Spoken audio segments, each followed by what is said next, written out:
Yep. For today, what we're going to be mostly focused on is the actual physical setup of a race and to see how the timing itself will actually work. So that matter, the first part I'm going to do, I'm not going to share my screen right away because I'm actually going to be showing you the different devices that we use and tell you a little bit about them, then show some examples of how to set up, and then we'll actually have a race file set up, and I'll show you a little bit about what the timing features actually look like. So to start off, actually, before I do anything, does anyone have any questions or anything they would like me to go over from the last two sessions?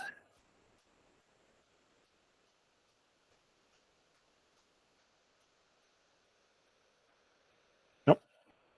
Good. Awesome. All right. So to start with, I'm going to talk about our activators. So this is a Go chip activator. My thing's a little fuzzy. This is actually what powers our chip system. It gives the chips their time. We're designed these to be as easy to use as possible. So if you can see, there's one button on it here. That's a power button. So when you first get an activator, to turn it on, all you have to do is hit the power button, and all the lights should start lighting up.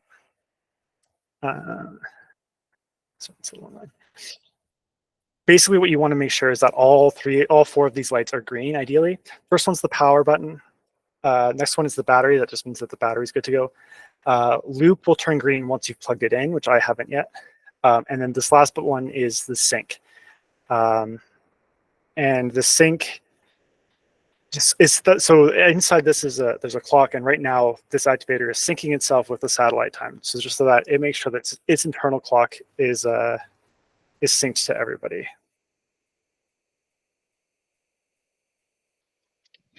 I think your automatic blurring background is detecting it. Just turning that off, so you guys can see a little better.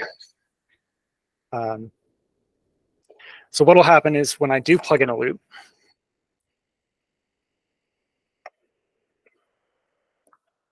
that light will go green now, and that says that now this activator is ready to go, or will be once the sync does.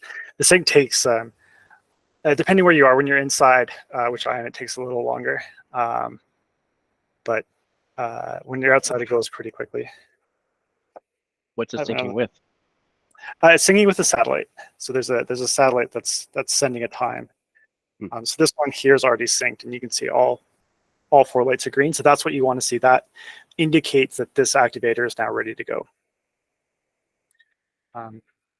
Each activator has a set of instructions on the back, which I think is backwards for you guys. Just gives you like a little bit of like a basic info about the activator and tells you how to set it up. The key thing is that like tells you what the battery life is. So when the battery light is solid green, like it is in this case, this one's fully charged, so it has about 18 to 6 hours of battery light left. If that battery light turns orange, that means that you have less than 6 hours of battery life remaining. It's very rare that you ever see that. I think it happened to me once in a race where it actually started blinking. But luckily, even if you are in a really long case, so these two ports are where we connect different devices to this activator. The charge and the loop both connect to these ports, so you can charge the activator during a race if you have to. But for most cross-country races, you shouldn't have to. If it's cold enough to actually affect the battery life significantly, you're probably not running a race. And like I said, I've run these races for up to 18 hours with one activator on a single charge. There's a little diagram on the back here too. That's backwards. I'll get to loop in a second. That shows you how to set up the loop and gives you some like information. This one's actually a little outdated. It gives you the wrong dimensions. But it's always handy if you do have one of these activators and forget how to use it, just turn it over and you have the basic instructions are all right there. So the loop is this wire here. We have two different loop sizes that come in 6-meter and 12-meter loops. And basically, this is what communicates with the chips. So the activator itself sends out a time pulse every 1,000th of a second. And the loop is basically an antenna. So what happens with the loop is we'll actually like place it, we'll actually cut a rectangle in the snow and place the loop in that rectangle so that the skiers ski over it. And every time a skier skis over it, the chip will actually talk to the loop and go, oh, this is the current time. And then because the activator sends out a time every thousandth of a second, that's a lot of times for the chip. So the chip will then average the times that it gets from this activator and then say, oh, that's when I was in the center of the loop. That's what time I'll remember. And then the chip forwards that time on to the rest of our system. So the loops should go in the ground. They should cover whatever width of the trail that you're doing. Ideally, they will be between 1 and 2.5 meters wide. The larger space you have, the more accurate it is. And also the if you're going faster, like for a road race criterium, I'll do like a 3-meter wide loop, just because in our testing in a 3-meter wide, we get cars going up to 100 kilometers an hour that will receive times in a 3-meter loop. But if I only had a 0.5-meter loop, the chip doesn't have enough time to actually get times from the activator. But one last thing I'll show you. Well, I'll show you now that I've turned the blurring off. You can see there's a little white line on the top of the activator. There's a corresponding arrow right there on this. So to plug it in, you just line up that line and that arrow, push down, and then turn. And then that's locked into place. And all the connectors that we have for these Go chip activators work the same way. They're just a quick release, push and turn. The activators are also waterproof. So you can bury them in the snow. If they get wet, it's not an issue. Yeah, Richard, you had a question? Yeah, could you just revisit the difference in the lengths of the loop? Like, yeah, so why you need one for faster motion? Right, just because like when you're moving faster, you spend less time in a certain space, right? Like, when you're traveling at 30 kilometers, or when you're traveling at a certain speed, it takes you a certain amount of time to travel over a certain area. So if if you're traveling fast enough, it only takes you a second to cross over a meter, or less if you're going even faster. So I can't do math right now, sorry. But the wider the loop is, the more time you are in the loop. So that just means that you're more likely to get an accurate time from someone passing through at a constant rate.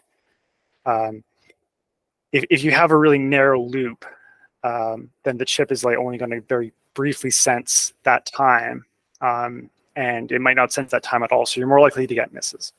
Kyle? Yeah, sorry. The way you describe this is almost entirely opposite to what I imagined it would be. So, so yes. Are these not RFID chips, and you're not communicating with? Oh, okay. And you're not communicating with the loops. You're communicating with the chips. Yeah. So like an RFID, like a passive system, will use RFID. And our old, we used to use a passive system at Zone4 before the Go chip, and a lot of running races use RFID chips and passive chips because they're very easy to produce. They're cheap.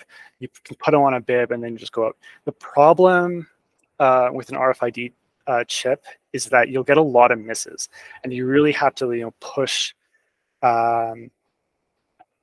You have to, in order to get it, you have to like do a lot of push a lot of power through it, set up a lot of antenna. Like usually at a running race, they'll have a big gantry that's just covered in antennas just to make sure that they get the chip. And even then, if the RFID chips get wet, there's all that kind of stuff. Sorry, I have a whole bunch of questions coming in there. But so our system works. So active chips work differently. There's also, this is like a slightly different, like A and B chips, they're still active. They work slightly differently as well, because the chip talks to the activator, but in our case, the activator talks to the chip. And that's just how our whole system works in order to get the information back into Zone4. So ultimately, how do you get the information back to Zone4? Because if they're out doing a lap and they cross this thing, now you say the chip has a time. Well, that time has to get back to the computer somehow. Exactly. Right? So I'll talk about that. Yeah. Okay. Sorry. That's the next step. No, that's all good. We're going to do that. I do have some diagrams that I'll share a little later, just to to show you how to set up like all the timing stuff. The loops can be buried quite deep. It depends kind of how much snow you have. But if you have it wide, one of the things too is that as you have it wider, the field that's generated by the loops gets bigger. So if it's wide enough, you can get like 3 or 4 meters on the field. So it's Sovereign as an example. Sovereign Lake has a lot of snow, and they have a lot of snow in their stadium. So there's a guy who does the course there who has a chainsaw with a 3-foot blade, and he essentially has that blade vertically and cuts a 3-foot line in the snow, and then we shove that line as deep as we can, and then we'll leave it there overnight. But yes, we do generally we'll leave the loop in post grooming. Sorry, Fiona, you had your hand up. Just like what Rena said, if you could show us a diagram of a rectangle, then we would understand what you mean by width, because I'm thinking if 50 skiers are coming through, how are you on a 2-meter wide, something that they're supposed to ski across? Right. So yeah, that's a good point. And I do have some diagrams that I'll show. And once I've got time to talk through everything so that we don't keep jumping back and forth. So sorry, when I do mean width though, the loop should span like what we think of as the width of the trail, but lengthwise down the trail, that's the distance. That should be 2 meters. So when I'm holding my hands is a 6-meter loop. That means that its dimensions, when it's fully extended, it'll cover a trail 6 meters wide and 2 meters deep. So it's really depth when I say width, but it should be 2 meters deep. And anyways, sorry, talking in 3 dimensions with the 2 thing. But anyways, you can't, normally we'd always install the loops first thing in the morning. Usually when I show up on a race site, the first thing I do is I go out and I set up the loops. Whenever they're grooming and we have loops in the ground, there's a high possibility that the groomer is going to pull them out. Like I said, in Sovereign, we were able to get the finish line deep enough that we could just leave it the whole weekend. But also they tend not to groom as much in the finish because they'll groom up to the finish line and not into the finish pen. But at that same race, we were doing a bunch of testing for Nordic Canada. So we had a loop. We had a lot of loops out there, and some of those, just because we had 23 loops or something out on the course, so we didn't put those up every morning. We left some of those undernight and left little markers for the groomers to be like, hey, there's a loop here. Lift up your blades. And even then, they destroyed about 10 of our loops, I think.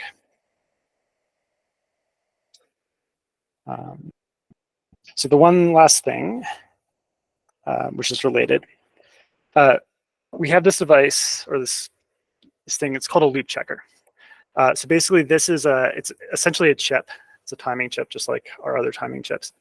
But it has a little LED on that. And when this is in a field that's produced by the activator, the LED light turns on. So you can use this to then determine the dimensions of your loop and indicate, where you're going to get a read. As long as this light's on, that's a place that the chip is going to get a time from. So that means that you can then, once you install the loop, you can run this loop checker. First of all, you can check that the loop is actually transmitting, and you actually have a signal from it. And then you can also just make sure that you're actually you don't have a hole where if you didn't put it quite far enough all the way across the trail, or alternatively, if you want to make sure it doesn't go too far and your finish line is reaching into your lap lane, you can use the loop checker just to see where the actual signal is extending to.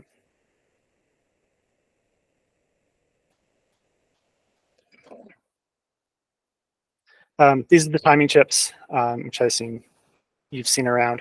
There's a little computer chip inside this. It has a battery, which lasts for about 3 to 4 years, depending how much it's used. The chips go to sleep after a while, so you don't have to turn them on. But every now and then you have to give them a shake. If you change any plane that they are on for 3 seconds, they wake up, which means that unfortunately when you travel with chips, they tend to be on a lot, but when you just sit them in the closet, they don't. So they last longer when they're not moving. You can check the batteries. Usually, with every time we send a rental out, we'll check the batteries beforehand. We'll replace any chips that are dead or dying, just to make sure when you actually go to the race, you don't have any problems. Occasionally they do die. But right now, this is one of the policies that this year, we kind of stopped selling chips. Now we only rent chips, just to make sure that, you don't buy chips and then 3 years later you discover that half of them are dead, and you can't use them. And then so we're kind of just focusing on rental chips right now. All right, so the next, where did it go? The next step in this link of chain of timing is the phone. So Dan was talking a little bit yesterday about the Zone4 app. So the app is actually how the information on the chips gets into Zone4. So the apps work over Bluetooth. So the chips every time they find a Bluetooth connection, they'll reach out to the phone, and they'll dump all the times that they currently have into the app. Which then the app will upload when it has a chance, when it's connected to a server. So when you first get a phone, it'll have just the Zone4 screen. There's the one app on the phone. You can download this and put it on any Android phone. Any Android phone that you need to. There's 3 main screens here. I'm mostly going to focus on the first two, the keypad, which is essentially just a keypad. You can use it to time races. Dan talked a little bit about using the phone keypad to time races, because you can enter bib numbers and hit enter, or just hit enter itself, and that generates times. And then of course you have chip times, which is a list of all the chips and all the times they've reported since this phone has been turned on. Well, since this phone has been talking to it. So I've been in the office right now. There's a lot of chips. Well, I guess not many that have been talking. This is just for me testing earlier today. But so the key things that when you're running the app, first of all, there's this green check that's up in the corner here. So that check essentially says connected to web server, and then it says the name of your club underneath it. So that you need to check that just to make sure that you're actually communicating, and you're actually communicating with your club. All the phones, there's a PIN code that the phones can be set to different clubs. So you want to make sure it's set to your club. We'll always set them out before we send them out. But if you have it on your own personal phone, it'll ask you what the PIN code is, and then you'll have to put in the PIN code for your phone, or for your club. Sorry. And then the green check just means that it's talking to the server and it's talking to that club, which is important. And then the other part is on the very right, it says synced. So that means that the time has left the phone and is now on our server. And so that means that that data has been shared. If the phone doesn't have a network connection, it'll still record times, but you won't be able to get them off the phone until you've established a network connection. By default, the phones work. All our phones have SIM cards, and so it will work both over a cellular network, or if you have your home Wi-Fi, you can connect the phone to that and share the data that way. Yes. Sorry, it's been like a year. Where do I get the PIN code again? I know right. So I'll share my somewhere. screen for a second. I have it open, but so there's a couple places. From the race file, you can go to courses, and then there's this button here that says add a new device. And if you click on that, it'll share your PIN code. If you're not in the race file, you can just also go to your club home. Oh. Yep. How did you kick me out? Sorry. Not under edit profile, no. Or this start, no. Nope. Just from your main from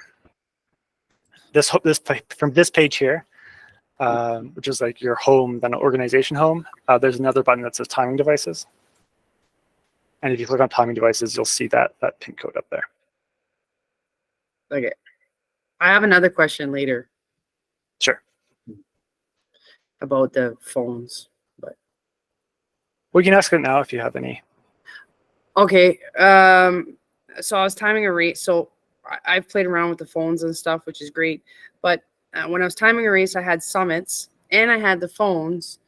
Now, for some weird reason, I couldn't do both. Is it because I had too many devices and you're only allowed so many devices when you're doing a race? Or is it because you can't mix them both? No, you should be able to mix them both. Do you know the exact problem? You probably don't remember.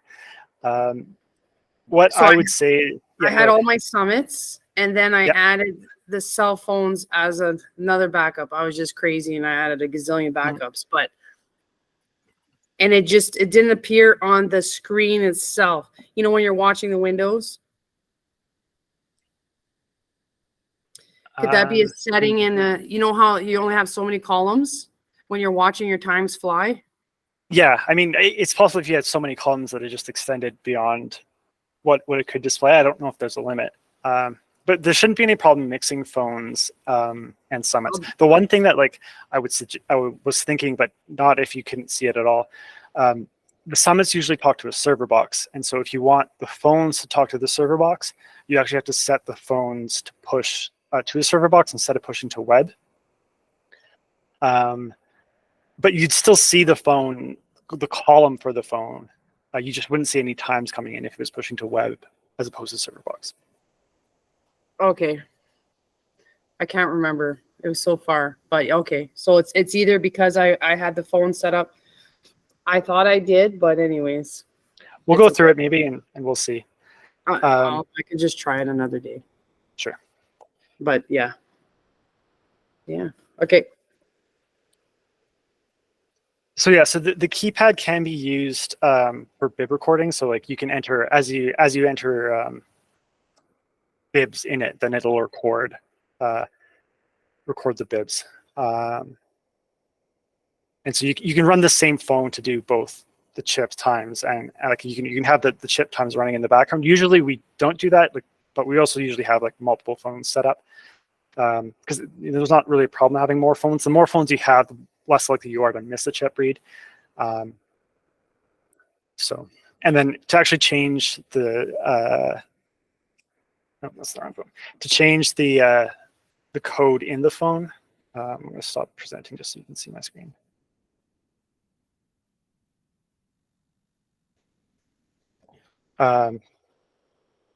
If you hit these three little dots, it'll bring up a menu with a whole bunch of options. And if you go into settings, there's one that says club pin code right there. And so then you can type in whatever club pin code you need to see. No, when you create your organization club, we set a pin code for your club. It's an automatic randomly generated number. Is there any risk, like if you had people who had phones set up on your club before and for some reason they're not part of the race, but they launched the app and now they can add times to your race when you don't want them to? Like, I know it shouldn't happen. Probably not, because like you'd never have like a phone being your primary time. Well, you probably would never have a phone being your primary time. And even that you can tell like which phone is which. So if you have a phone, you're like, who's this random Android? You know, the phones all have names as well. So like all our phones come with numbers. So this one is, phone number 205. And usually people like, it's by default, it's an Android, then a hexadecimal code that indicates your phone by default, but you can change the name of your phone too. So most people, it's, they'll say like Kyle's phone or Jim's phone or whatever. So if you see, so first of all, like I guess, like the chip times get reported automatically, but you actually have to set a phone as a timing device for times from the keypad to come in. So it's not really a concern if someone is there randomly punching in times, because unless you set that phone to be a timing device, it's not going anywhere. Okay, perfect. And I think you have to set up your PIN code every time. It's because my app's not showing. Oh, mind you, I got a new phone. Disregard. I ran over. No, it'll stay. It'll remember it unless we do a fairly major overhaul of the app and it updates. Then you might have to reset it, but it'll remember the PIN code. You won't have to do that every time. All right, where are we? Phones. Okay. I just collected a bunch of Android phones They're my timing phones. When people get rid of phones, I just collect them. They're called my timing phones now. Yeah, you can do that. Any questions about phones, activators, chips?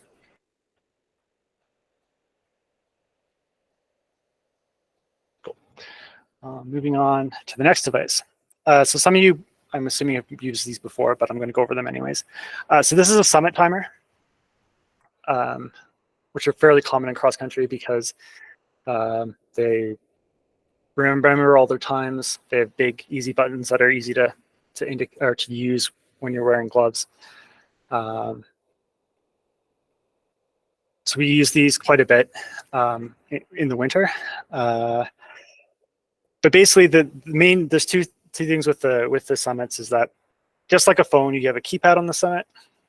You can type in, a bib number, hit enter. You can also connect different devices to summits. So a summit you can plug it into a photocell, you can plug it into a start gate, and then any information that device generates will come into the summit and then be sent into our timing software. You can also just use it to record directly. We have plungers that you can connect to the summit, so you can just have someone type in a bib number, hit post, and then plunge when that person crosses the line. I'll talk a little bit more summits too as we go on. But for now, we're going to hop into server boxes.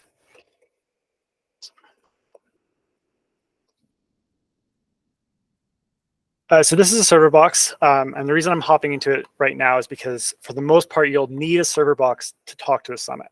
We're working on an experimental summit bridge that isn't quite ready for public use right now, which will allow you just to time from your browser. But for now, the server box is the main way that we use to get summit times into Zone 4. The server box is not just for summit times, it's actually like an offline server. So you can, if you're in a place that doesn't have internet, you can time your race running the server box. You don't need an internet connection, as our software is all web-based, but the server box allows you to have a race that has no internet connection, although you can connect it to the internet and run the race off it as well. It's pretty straightforward. The main instructions are all here. There's a power on this side. This cable, it comes with Microtech, a router, which is stuck on something. Just going to plug it. Just a Microtech router. So the two of these together are they work as a pair. So the gray cable connects to gray cable, blue connects to internet, purple is power for the router, green is power for the server box. Server box has a single button on it usually. Right now it's orange because the server box is off. But if I wanted to turn it on, I would hit it once and it would turn on. If I want to turn off, I would hit it once again, and it takes a little bit to turn off. But it turns blue, and now I know it's on. And then when I want it to turn off, I'll just hit it one more time, and it'll eventually turn off. Oh, that was pretty quick. The other key part of summits and why I jumped up to server boxes. So this is a summit modem. This is actually how the summits communicate. And the key thing with the summit is that this plugs directly into the server box. But the server box has to be off while you do this. If you plug this into a server box where the server box is on, it won't actually boot the modem properly, and you will not have good summit communication.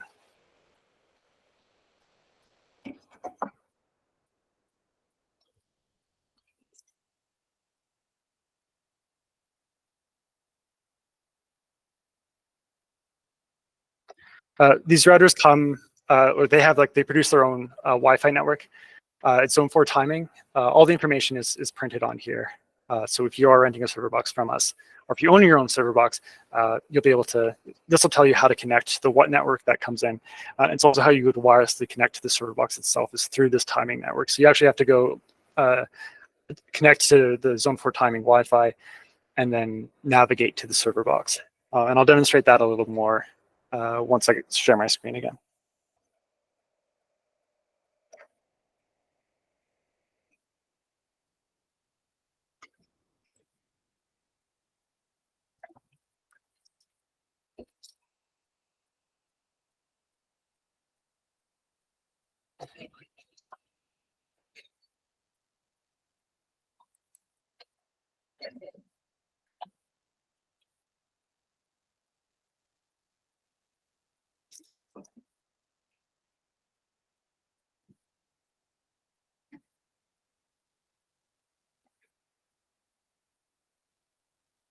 So for summits, like one thing that I don't know if you can see it, you probably can't.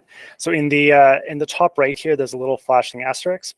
That just means that the summit is now communicating.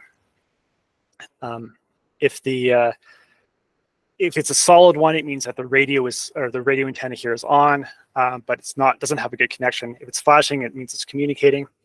And if there is nothing, that means that the antenna has been turned off in the summit. Summits have two sets of batteries in them. The primary set of batteries last forever, but if you take them out, the summit will turn off and you'll lose all your data. So try not to switch those out. The bottom two run the radio. They tend to die much quicker because they draw a lot more power. A summit will beep at you pretty much all day unless you're using some high-end lithium-ion batteries. I think Dan talked a little bit about that last time. But yeah, that's summits. Summits. Sorry, just to bother you with a quick sure. question on the summits. When I'm using wired summits, do I plug them in with my USB port in the router box, or do they still go in the laptop? That's a good question because I haven't used one in a long time. Not to the router because the server box. Server box? Okay, thank you. Yeah, thanks.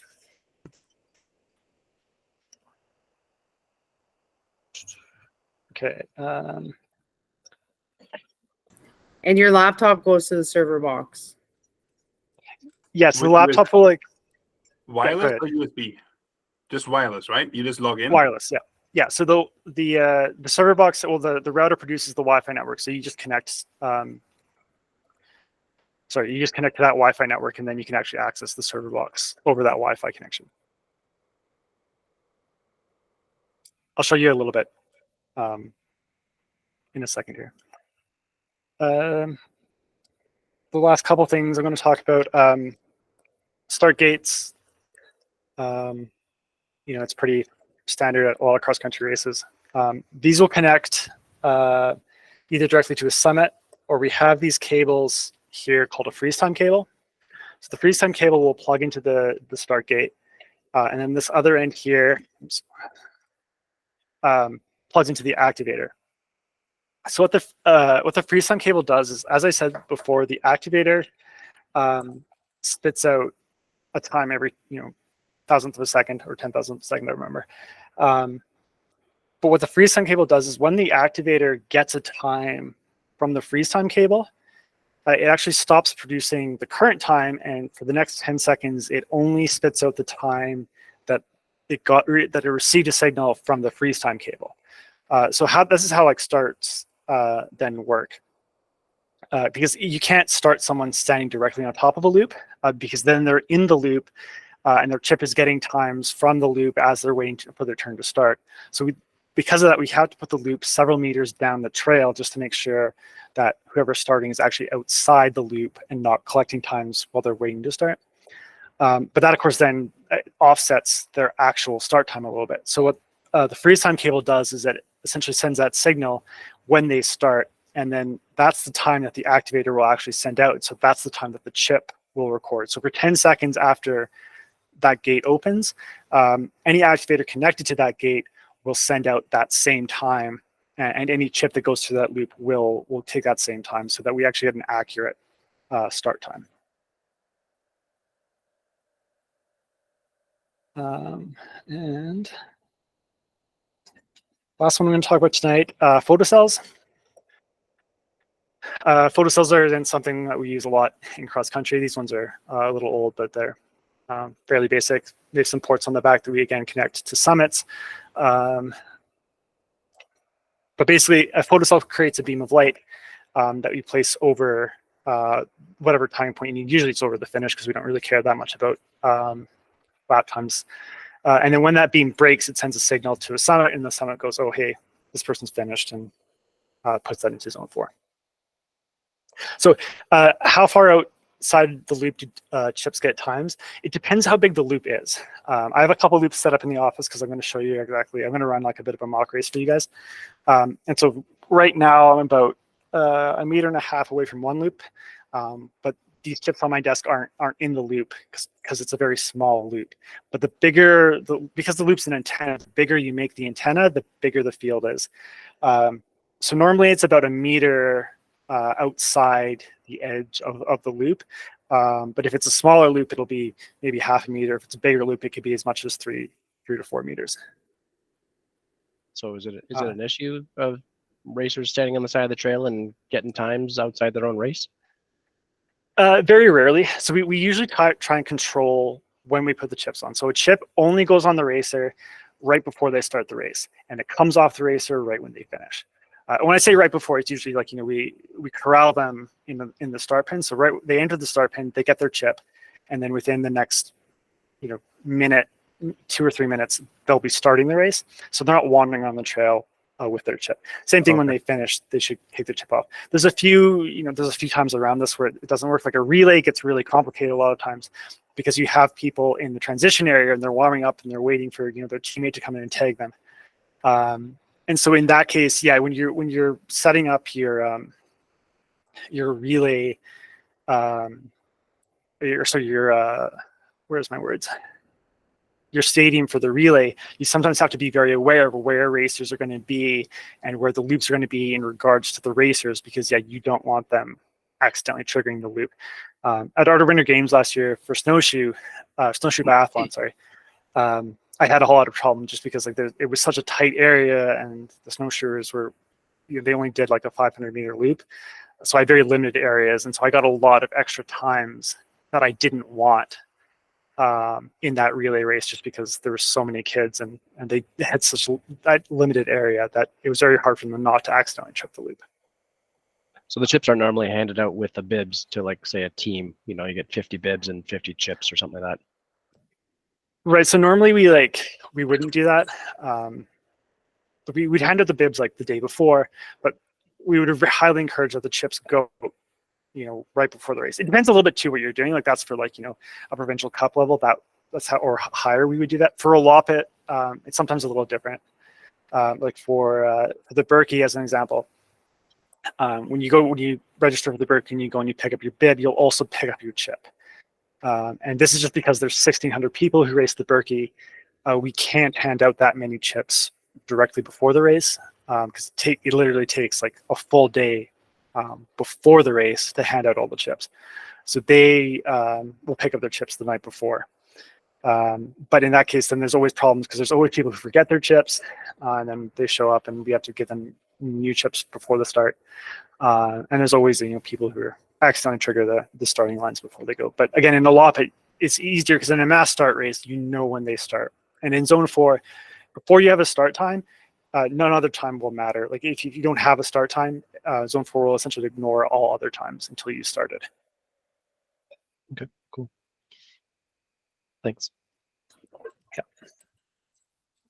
Yeah. Anything else?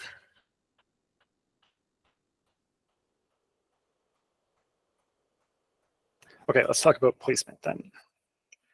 Let me share my screen again.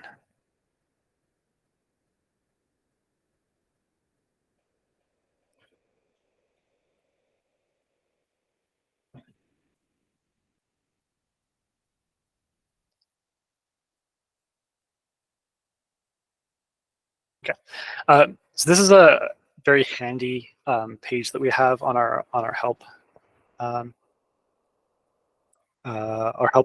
site. I can post this link into the chat. And this then this has a whole bunch of information about how to set up, but there's a couple of really interesting diagrams on here. So the first one, actually, I won't show that one quite yet. So in an interval start race, we'll start with this one. This is a really good diagram of like how an interval start race works. And this one specifically is for higher tier races. But you can see we have a start wand here. The start wand is connected through a freeze time cable to the Go chip activator, which is then also connected to the timing loop, which is about 4 meters in front of the start wand. Because this is a higher tier example, so we also would have a summit that's connected to the start wand. And then we'd have a phone with the app on it a little bit down the trail.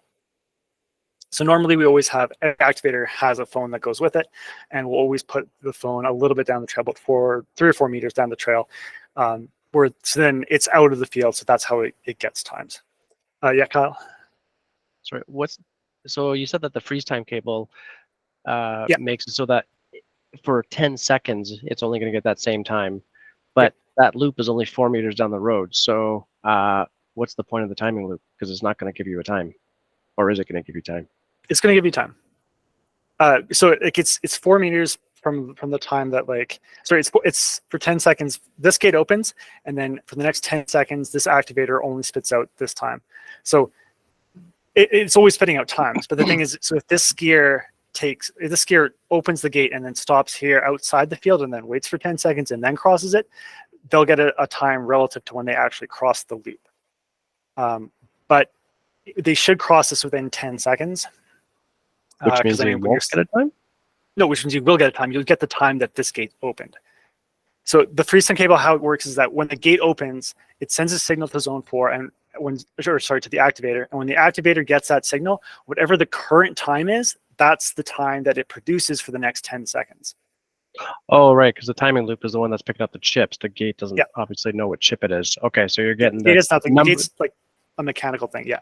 Right. And so then this says, oh, I got a signal. And then it says, whatever time that signal was, it just spits out it essentially freezes. That's why it's called a freeze time cable, is because, it's spitting out times, and then it suddenly stops spitting out the current time and freezes that time that it's spitting out. And it maintains that for 10 seconds. So the timing loop is really only to get the chip, because we don't know what chip it is at the gate, but the gate's the one producing the time. Well, not really. Most gates are just mechanical things. They're just like the switches. They're open and they close. They don't produce or record anything, but they can send a signal. Right. So like that gate sends the time to the activator, and then the activator sends that time to the chip. But rather than sending the current time, which is what it normally does, it sends the frozen time from the start, from the signal that I got from zone 4. Right. I was just forgetting that at the start gate with the wand, without chip timing, for example, you take the person's bib and then the wand flips open and you get a time. But I forgot that with chip timing, we need that chip as well, which is why we have the timing loop. Yeah. Right. And I mean, like you don't need to have the activator at the start. Like you can just set up a summit instead, and you don't have to worry about the freeze time cable or anything. And then the start one just sends a signal to the summit, and the summit sends it to zone 4. Right. Thanks. But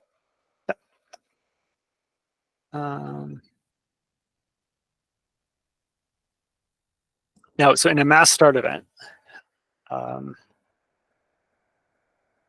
basically, like you have your chevron.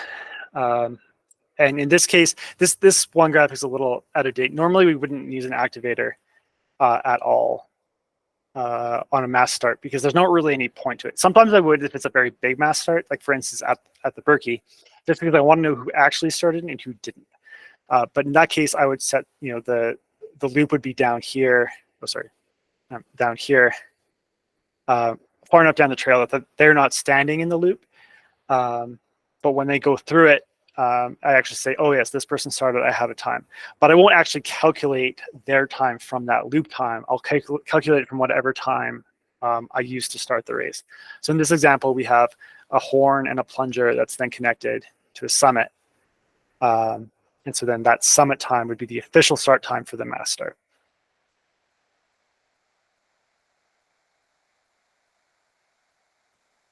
And then this is this one, you could also use just the Zone 4 app and have someone enter a bib number and hit enter, and that'll start everyone. So when you're using when you have a mass start race file, any start group that's like a group that's together on the start list, if you enter a bib number from that specific group into either a summit or a phone and then collect a time using that bib number, Zone4 will then take that time and assign it to the entire start group.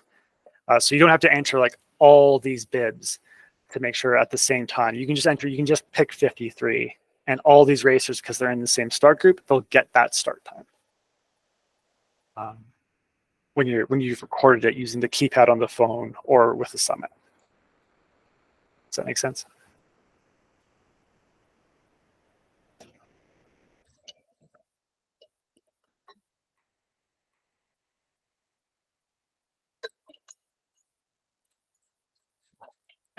Awesome.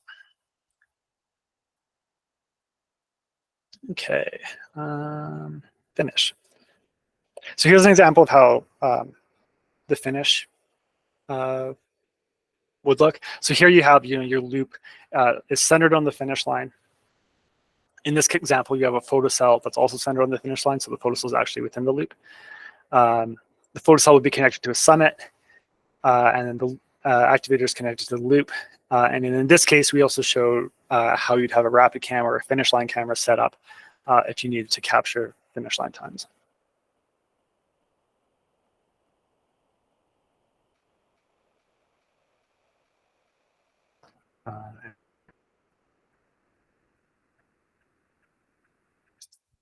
And then overall, here's kind of like how you would set up your entire race. So in this case, we have the start, we have an activator, a loop, and a phone at the start. If we had different time segments, within the loop, we could put in all these activators. This one would be the lap point. So if they're doing 3 laps, they would start in here, go up the hill, around the corner, down this hill, past the lap, up the hill again, on your second loop, third loop, and then into the finish. And we have a phone. In this example, there's only like 3 phones out here. Ideally, you could have a phone at every one of these timing points, and that just makes all the times live. Technically, you only would ever need 1 phone to run a race, because one phone is usually good enough to capture all the chip times, unless you're starting hundreds of people at the same time. Then you might need multiple phones to capture those times. But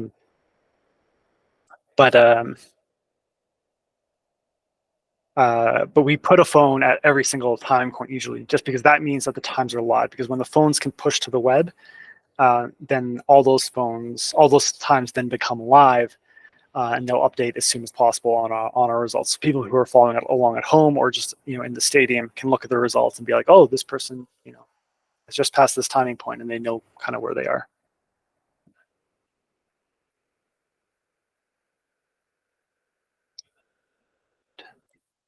How's everyone feel about that?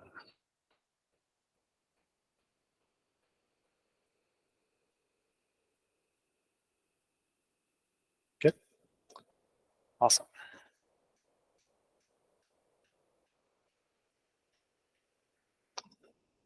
Okay, so I set up.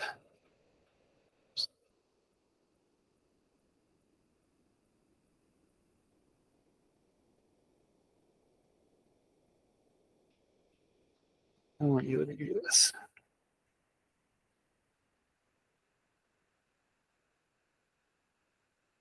Apparently that's broken. There we go.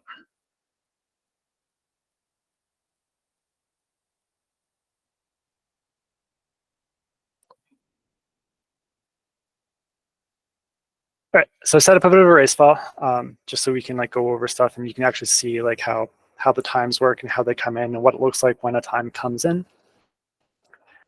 So in this case, I kept it pretty simple. I had an activator at the start, activator for lap, and then in this case, I had a couple backup devices on the finish.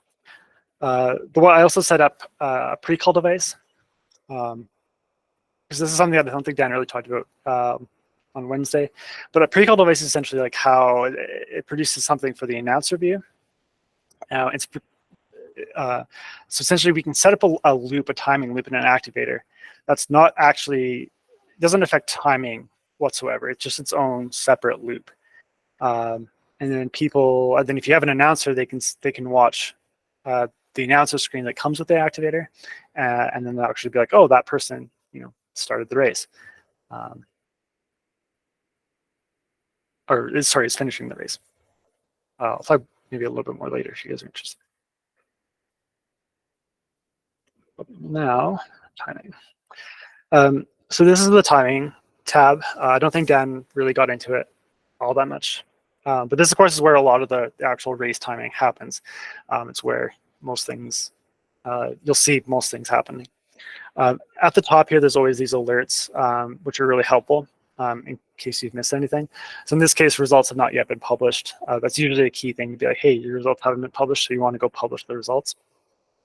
And then this next one's kind of important. Some timing devices that are in use in this race have not received any times yet. So if I scroll down to the bottom, what that means is here, you see a list of my timing points. And right now, there are all these red exclamation marks. And basically what that means is that timing device hasn't received any times. So if I click on these buttons here that say, device times grid,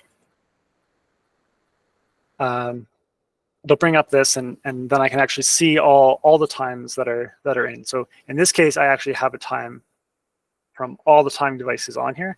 So I know now that even though I had that red exclamation mark, I know that this timing point is working because I have all these times. Now, ideally, this isn't what I want to see because all these times are very spread out. But I'll get to that in a bit of a second.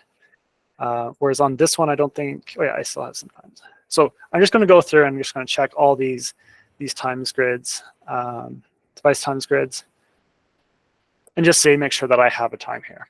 So you notice that this time is highlighted red. That's because this chip is not in my race file. None of my racers have this time associated with them. So normally when I'm testing a race, I'll keep one chip aside, and that'll be my test chip.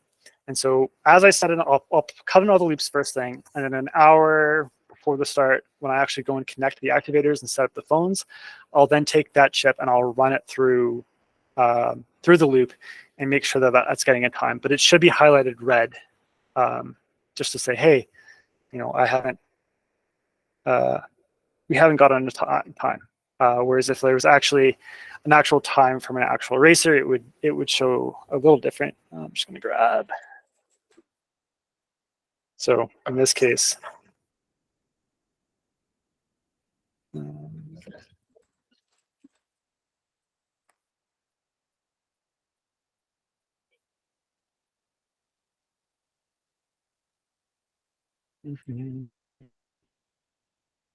we go.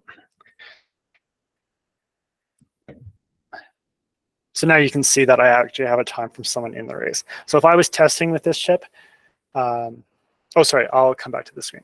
So from here, zone 4 timing.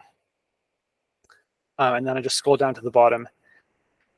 So for the start, it's a little different because when at start timing points, you'll see this button that says start times. And this brings up this grid, which then shows all the racers, their assigned start time and their actually recorded start time. In a mass start, it would default to this screen here, which then shows the recorded times for the entire group. But because this file that I built is an individual started, so it'll show you all these. But how to get onto that screen, you see here where it says device times grid. So if I want that for start, I have to click on this more button right here. And then in this menu that comes up, then I can find where it says device times grid. And then I'll click on that. And then that'll bring up the same screen. That's the default for the other timing points. And again, this shows every timing point for, every timing device for this timing point will be here and all the associated times. I don't know how well you can.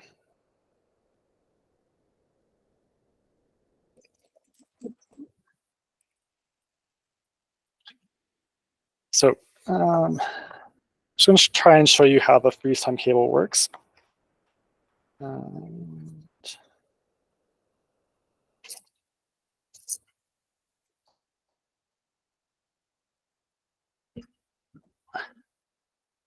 So I'm actually going to go to courses.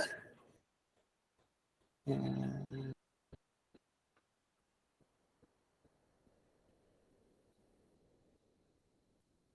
so I've added my phone now to this timing point. And if I go now into device times grid,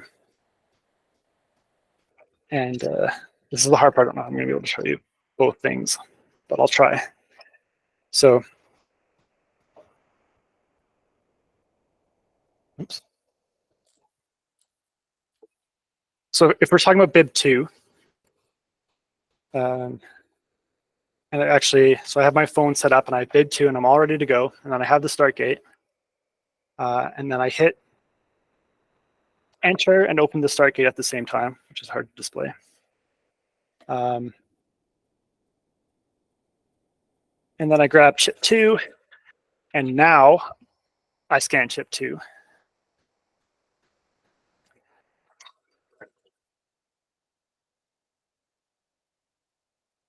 So now we can actually see here on the screen that this is the time that I got from the activator, and this is the time, which isn't actually, it's off more than I thought it would be, but I think that might be just the way I did that.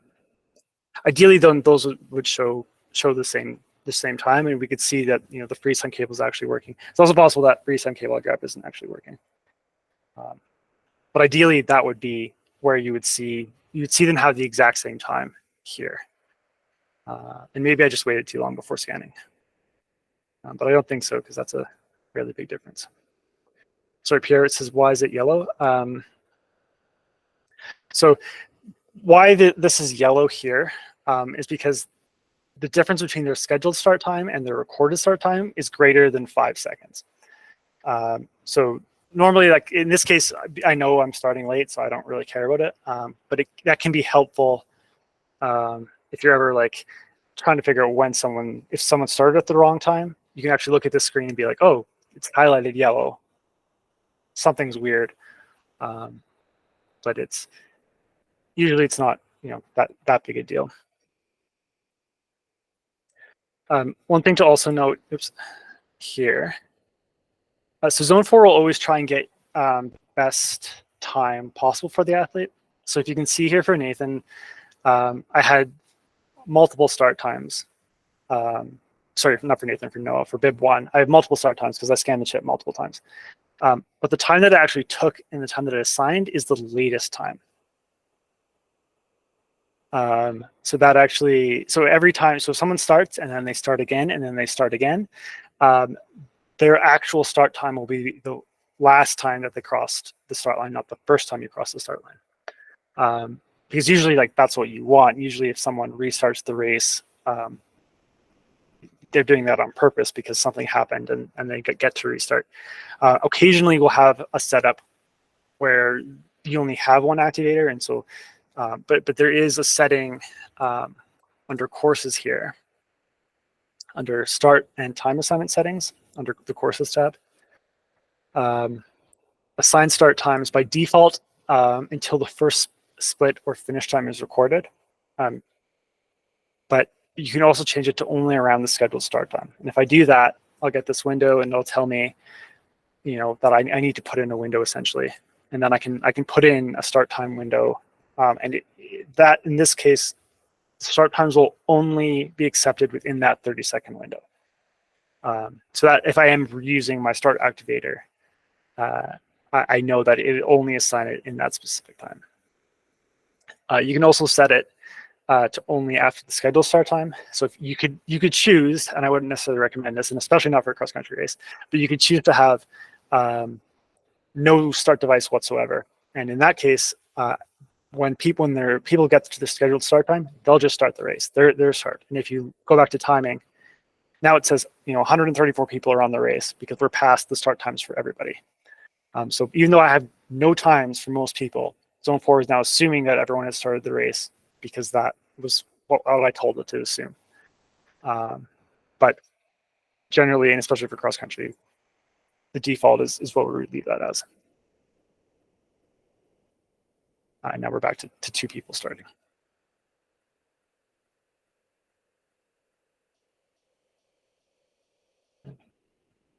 Does that make sense so far? Any questions?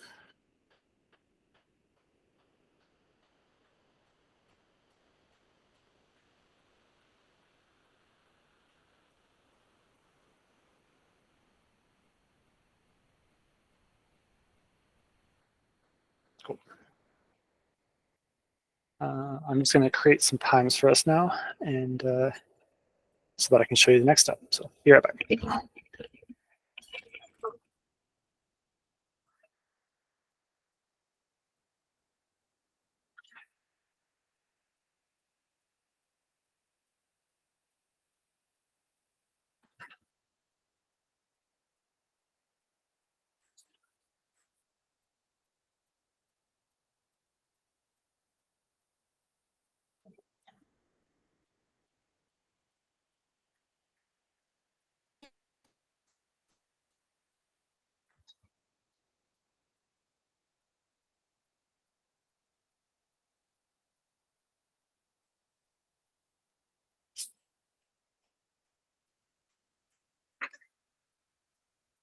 Has anybody else been out skiing yet?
All right, sorry about that break. Ideally, when I teach this part of the course, I'm actually outside and have a whole bunch of people with me to run around and stuff. But all right. So as you can see, then from this screen, now I have a whole bunch of times, and you can see some of these times are grayed out. Excuse me. That's because they're not actually assigned. So this is the time that Zone 4 has recorded, but it hasn't assigned. In this case, I think the reason why it hasn't been assigned is because it's within the min split. So within the min split, it'll record the time, but it doesn't assign it because it refused to. And we can actually see, we could be like, okay, why is this time not assigned? So I can click on this athlete, I can go to timing, and I can say, okay, why was this time not assigned? And I can either hit these buttons and I can say reprocess, nothing happened. I can then copy this and paste that in there. And so now I'm getting this alert that says undefined too early. So that essentially just tells me that, yes, my min split is too big for this time. Now, because this is an example and we don't have time to actually watch a race, ideally I would have people recording all these times as I'm talking, but I'm gonna go back to courses and I'm gonna adjust the min split and down to 30 seconds. And go back here. Ooh, that's the finish time's grid. And so now this time should process. Oh, still too early. Oh, I know. That's the wrong time. Interesting. So what's happening here now is that this first time here, this first lap time was too close.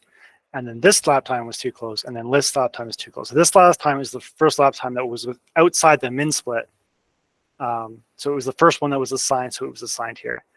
So that error is actually telling me that I couldn't because it was the exact same time. So I'd actually, in this case, then have to clear this. And then I could copy this one. Well, then I can probably just reprocess this one. Nope. And now this one here will slot in. And then I can even add their finish time.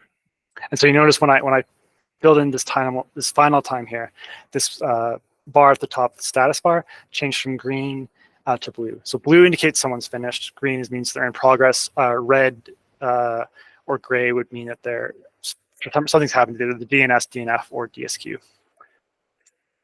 Just to reiterate that, green, blue. On the right here, you'll see all the times that are associated with this athlete. So this can be really helpful when you're trying to sort of data because you can see every single time that's associated with someone. So as an example, on this last weekend, I was running a race and someone had the wrong chip on. Well, they didn't have the wrong chip on. They had a chip that was not assigned to them in the race file, but they had a chip. So I didn't have any times here, and it was confusing. But then I realized what chip they had on, and I changed what chip they had in the racer info tab right here.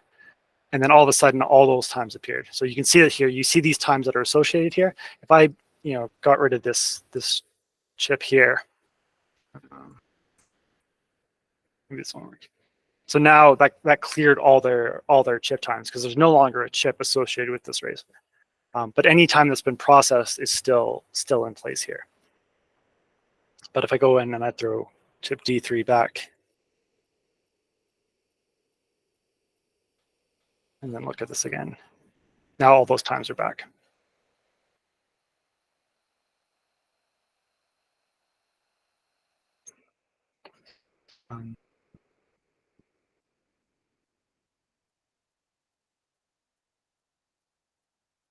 So this example here is a finish times grid. This is a little messy. What is happening with this? Interesting. Oh, I know what I missed. So this is kind of what you would see when you have multiple timing devices at the same timing point. So ideally, you'd have times in the activator here. You would then have times from your first summit device and then your second summit device. I was having some issues with the photocell that this one's connected to. But you can also see, like in some of these cases, like I get all these times not connected to anything. That's one of the downsides of a photocell, is that sometimes, depending how your photocell is calibrated and what it's actually pointing at, if the wind, sometimes the wind shaking the photocell is enough to break the beam, and so it's a stormy kind of blizzardy day. Sometimes we'll get just pages of these times that are completely useless because they're not actually indicating anything. That's why Dan really doesn't like photocells as a timing device, because you can't tell what's breaking the beam. And sometimes it gets so bad that we actually have had to disconnect them, but ideally you want all these times to line up. So I'm gonna try and get a good time here.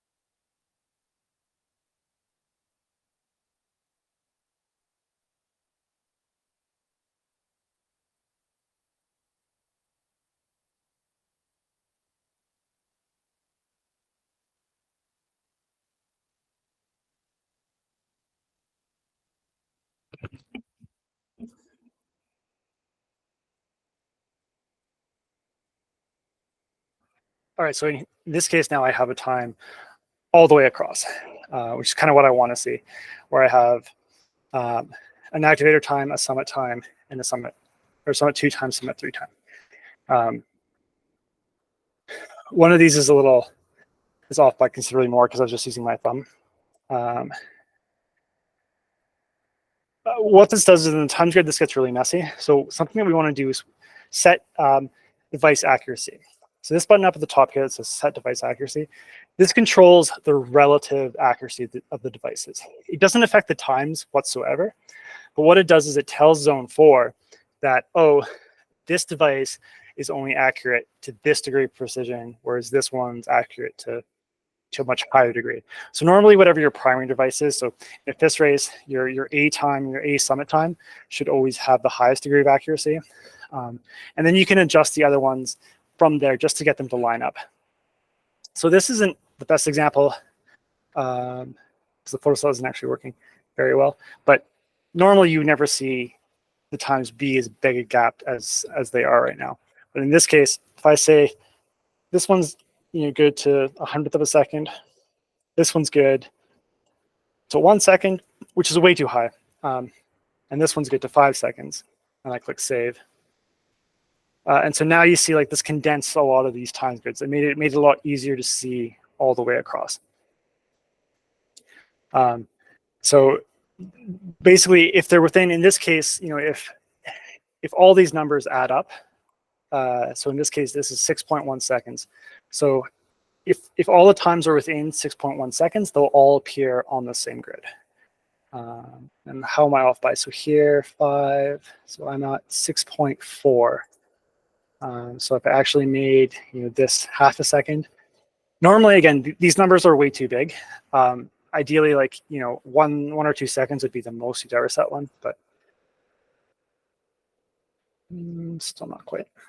I think I'm like a couple hundredths of a second off. So if we like set this to 2, yeah, there we go. So now they're all in the same line, and that's ideally what you would want to see in a race, so that you can say like your primary time, or so your A time, your B time, and your backup time.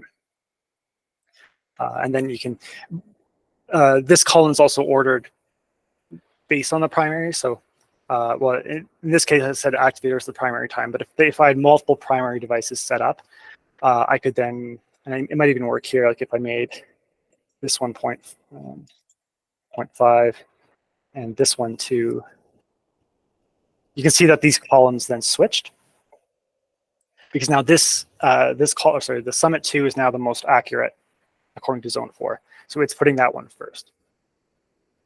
And then the one thing to recall especially if you're doing like a FIS race, or if you're using any sort of timing device that doesn't know or doesn't automatically assign, like a Summit, so you can see that some of these are grayed out, and in some of these cases it's just because they haven't started the race.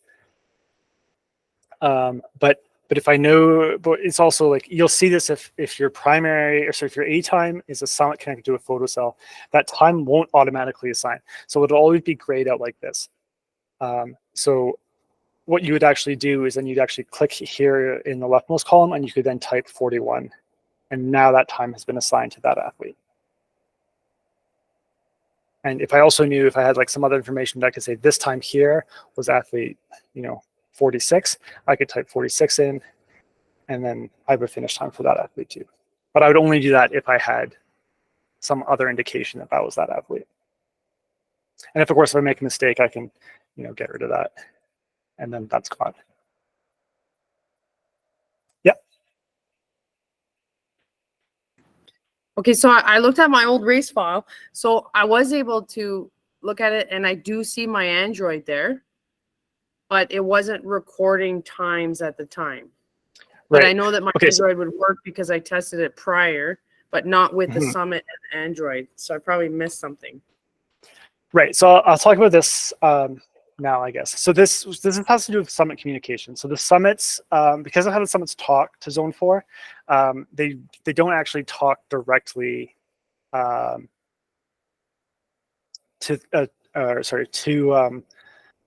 our web server. But they do is they talk to the server box. So one thing that I think we didn't talk about, so there's this button here on your main settings page of the race file. There's this button here that says server box sync.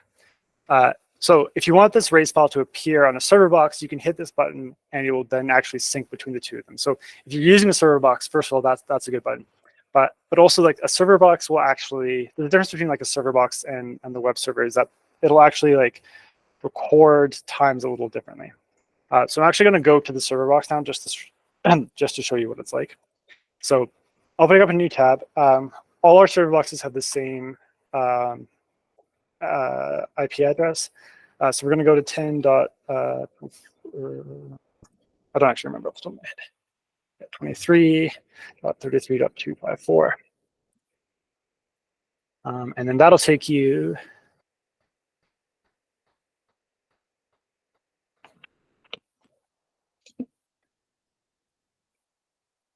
the server box is on.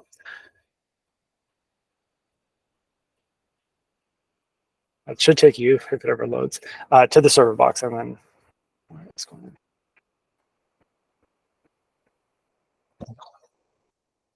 I know why.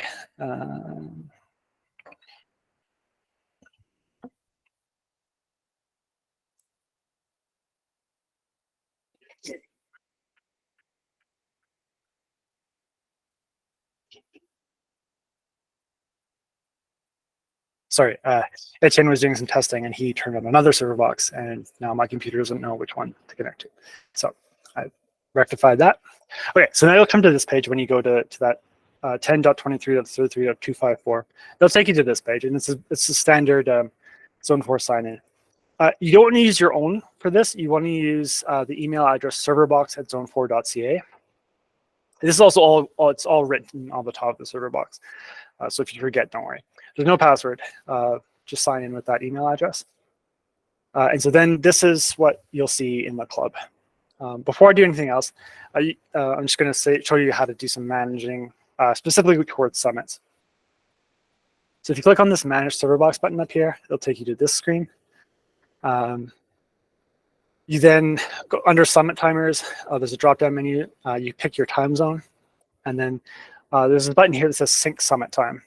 And so if you hit this button here, it'll give you a warning not to do it during a race, because if you sync during a race, you are really going to mess up your times. But in this case, I'm just going to hit the button. You probably couldn't hear that, but all my summits just beeped. So now all the summits are synced at the same time. If I ever have to do anything weird with summits, like occasionally, like a summit won't actually be communicating, even though it should. So there's a command in the summit that I can turn on and off the radio. So I might have to pause summit mode at the when I do that. If I hit that, now the summits aren't talking anymore. But when I hit resume, now the summits will start talking again. So that's usually the first thing that you'll do when you're setting up your summits. So go to that page.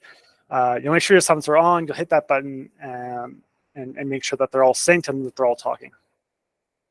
So if I go back to the website and I turn on this button, this server box sync button, now it says sync in progress. And so now you're just going to wait a bit. And once it's done, it'll let me know. It should be pretty quick. Yeah. So now it says, now this button's on. And now everything that's going to one is being shared between both. So that means now if I go here and I refresh this page, now I see this race file is now appearing on the server box as well. And now I can open it up. And now from now on, it's just like any other race file. There's maybe a few small UI changes because we don't always update these, but for the most part, like they'll work exactly the same. So now in timing,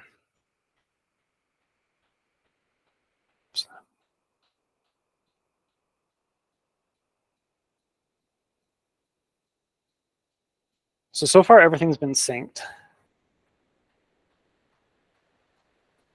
But so right now on my phone, I'm just entering a whole bunch of random times. One of those came through because it synced here, but you notice that that didn't actually affect this times grid. A few of them are popping up because I accidentally hit some real bib numbers. But if I go back to my web page and I look at device times grid, now you can see all this information, all these times that I just pumped in from the phone. And if I like kept hitting this button, you should see them populate. I have to refresh.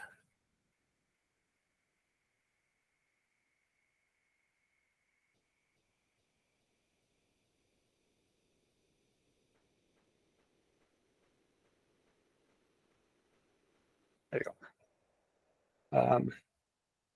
So you see that they keep filling in, but again, on the server box, the only ones that come up are the ones that are assigned. And so the reason this is happening is because the phone is pushing to the web server, and not to the server box. So the server box isn't getting times from the phone. The server box is getting times from the web server, but it only syncs assigned times. We don't sync raw data between the server box and the web server. So what I assume is happening then, if I had a summit within reach, you see the same thing. These times would appear on the server box, but not on the web browser. In order to change that, because I can change that,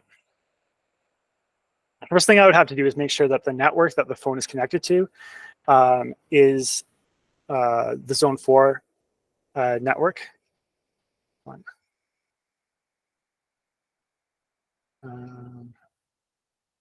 The Zone4 timing one. Then under the settings here, there's this option that says server host. You can't really see that. Server host. If I hit that, then that gives me an option to say web server, server box, or custom. I set that to server box. And so now at the top there, it says connected to server box, not connected to web server. So now that I've done that, if I start, entering bib numbers again,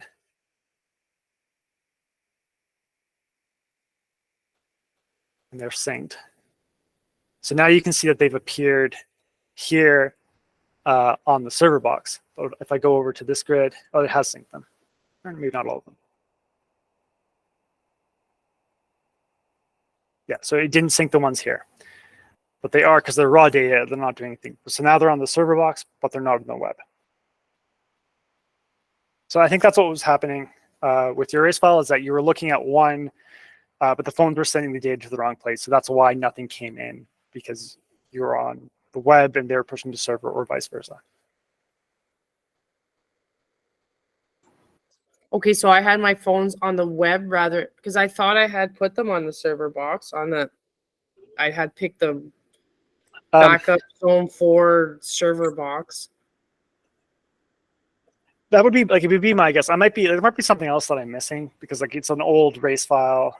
I'm not there in person to like Yeah, review yeah. it, so Okay. it's possible that you had a different issue, but that's the most likely from my point of view that happened. That one was pushing to the wrong spot because that's fairly common. Okay. Yeah, that's good. I'm sure I'll figure it out anyways. I just didn't have time to figure it out, so I didn't care. Yeah, of course. Yeah, there's lots of times like, yeah, especially when you have backup. Like the glory thing about backup is that it's there if you need it, but if you don't have it, it's not going to ruin your day. Yeah, it was still there in backup. It just wasn't showing up live as backup, which wasn't a big Right. deal. It's okay. Okay. If your phone's got too far away from the Wi-Fi, you might have lost the Wi-Fi signal, and they might have jumped to data. No, I was right there. Oh, okay. No, it was weird. I think I had called Zone4 and he could see it and he couldn't get it. He didn't understand why I couldn't see it, but it wasn't a super big deal. Yeah. So when you have your phones pushing to server box, if you get too far out of Wi-Fi, even if they jump to data, they still, because they're still trying to connect to the server box, so they still won't push anything. So they'll still hold on to it, and then when you bring the phone back into Wi-Fi, then they'll update to the server box.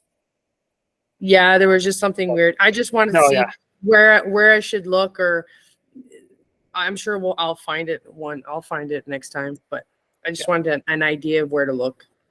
Yeah. Okay. Awesome. Anyone have any questions about anything we covered so far? Sometimes I worry I go too fast for some of these things.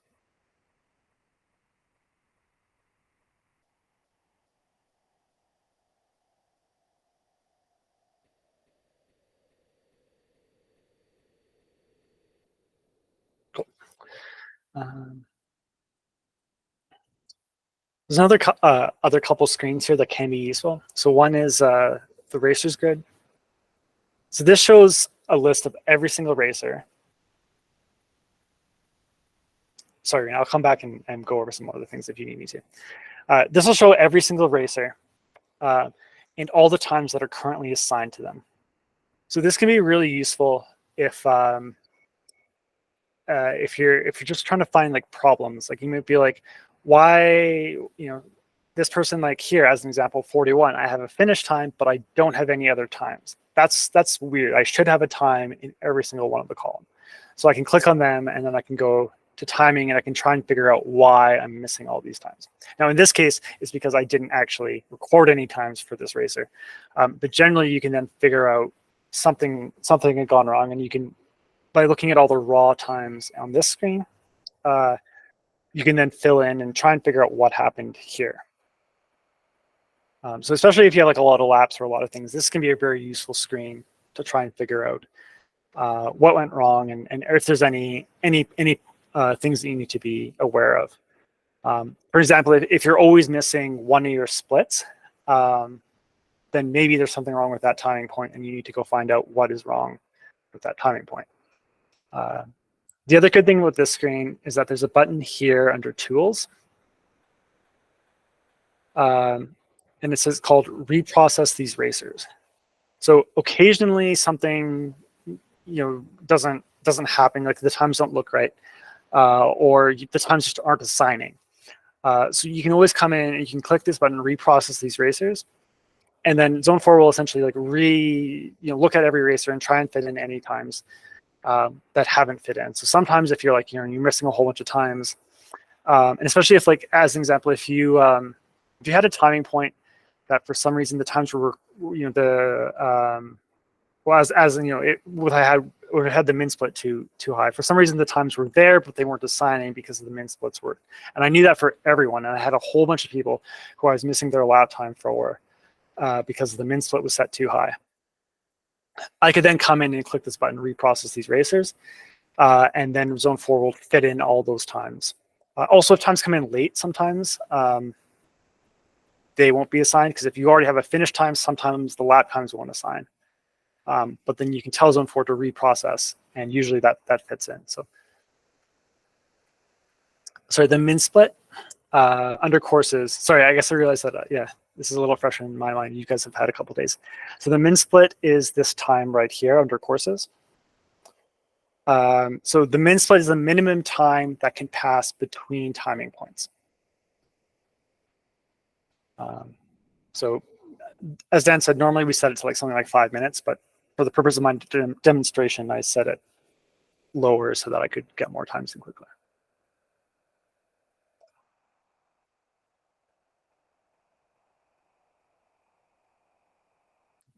The other screen that in seconds.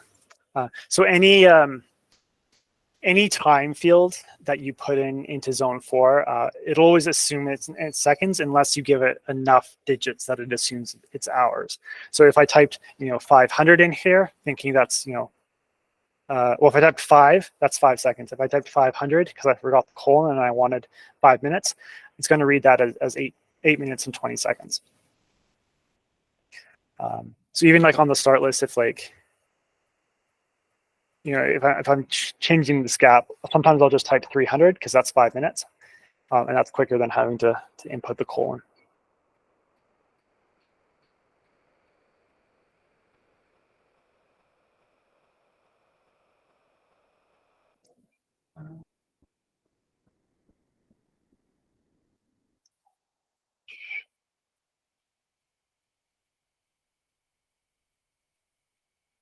Get rid of that. So this wheel here will also indicate essentially how the race is going. When it starts out, there won't be a wheel; there'll just be a number. It'll be 0. But then this will indicate these will be fractions of people who've started and people who have finished and all other status things. So you can always look at this and see like how the race is going. Because I can see there's 6 in progress, and if I'm like, why is there 6? There should be more than 6 in progress. I know something's wrong. So the green will grow to a certain point, and then the blue will slowly replace it. And so that shows you how close you are to finishing the race. So this is always very useful to see like how close you are to being done, because sometimes the course wants to know if they can pull everything down. You can be like, no, there's still 2 people on course. If you mark someone as DNS. Like 89. They'll appear as a gray person. DNF. I thought that interesting. Normally it indicates that as well. You have to refresh the page. So then you just give you there you go. So now we have 1 person DNF, 1 person DNS. And ideally you want no green and as much blue as possible.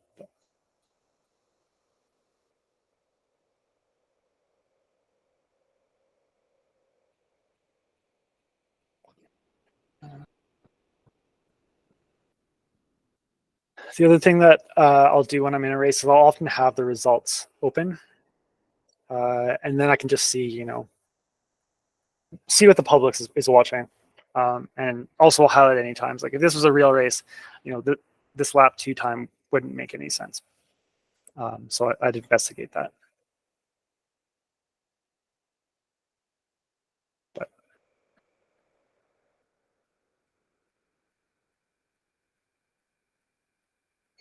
anything you want me to go over a little slower? Or have any questions at all?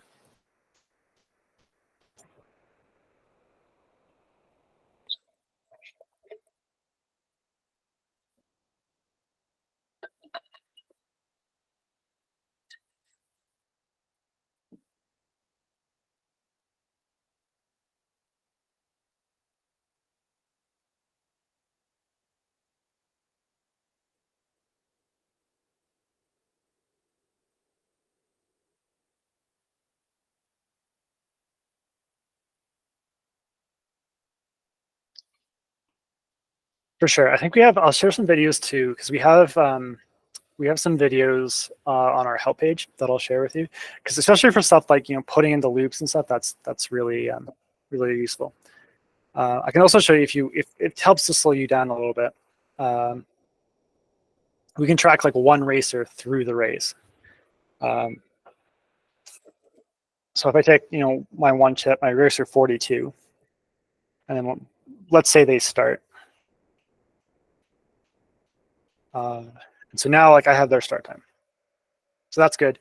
And you see how it just, at first it didn't assign, but now it's assigned. So now I know that bib 42 has started the race because he's listed here. I can also, if I click on the start time button right here, and I scroll down to 42, I can see that he actually has a start time.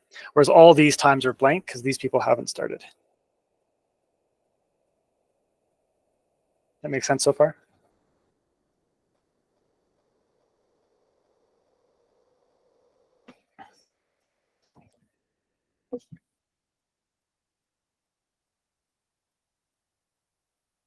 And then if I go to the lap times grid, sorry, which is, it sometimes gets confusing, but go to the lap times grid, and then I get a time.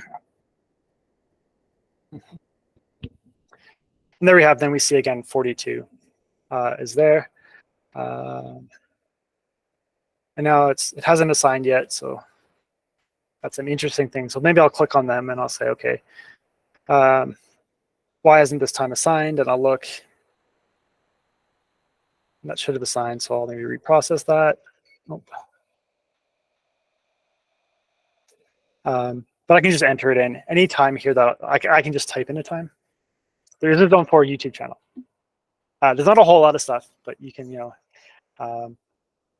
at least one, there's a couple of interesting videos there. So I would recommend going to that channel and learn. Some of the stuff's for summer and you don't care about it.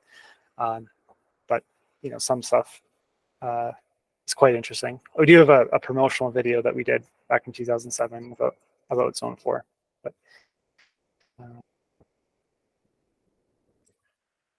yeah, so this, like, if we're looking for anything for an individual racer, this screen here that I'm showing here is really useful because it'll show me like all sorts of stuff.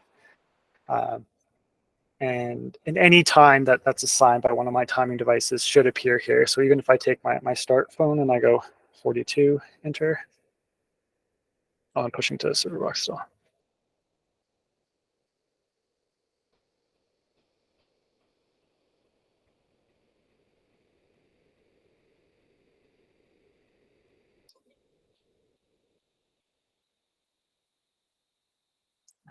So you can see like new times will always appear here. So if I had like a summit or something, like I can see all these raw times. But this time isn't doing anything because this phone is assigned to start. And I know they've already started because this is the recorded start time right there, which is the same one as there.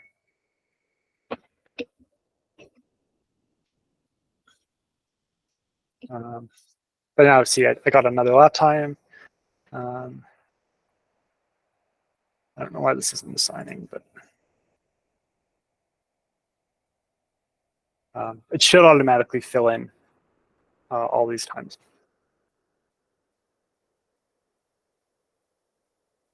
And then if I wanted them to finish,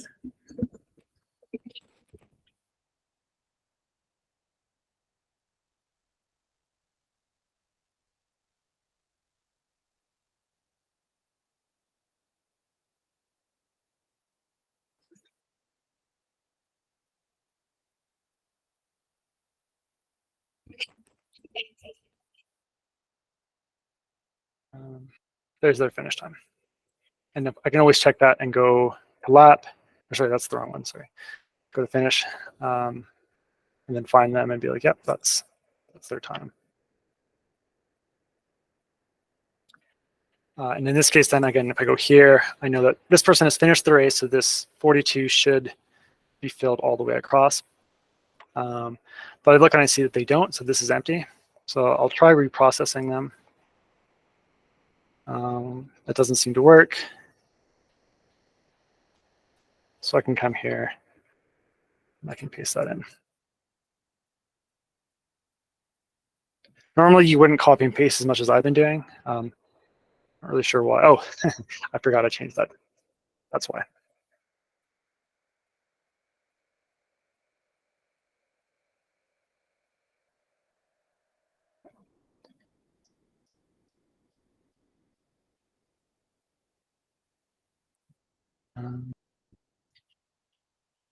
So the other thing that the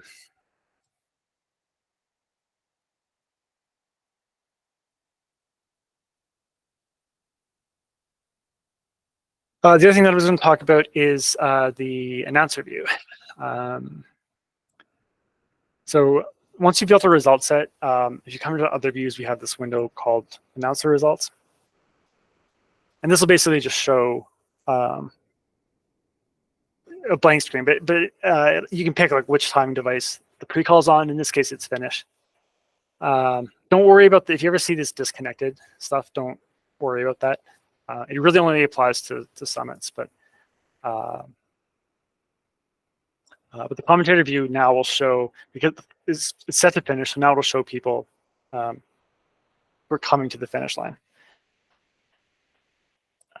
So if I'm just going to set up my pre-call loop.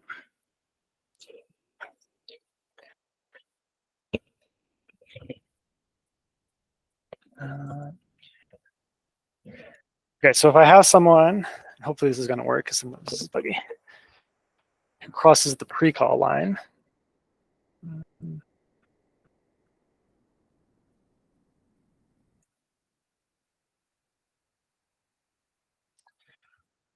Your time should appear here when they cross the pre-call. And it looks like it's not working, which is fun.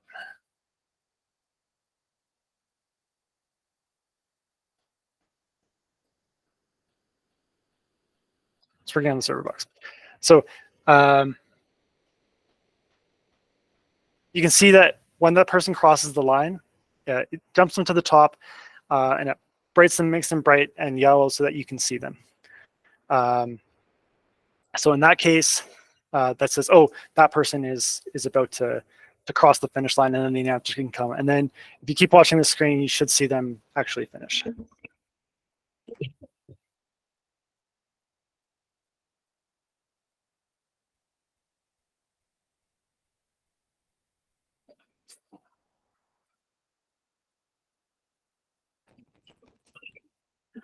So the main difference being there is that someone who's crossed the pre-call line but not a finish line won't have a time. So you can see 41 hasn't finished but crossed the pre-call, and then 43 though has now gone over the finish line because they actually have a finish time applied to them.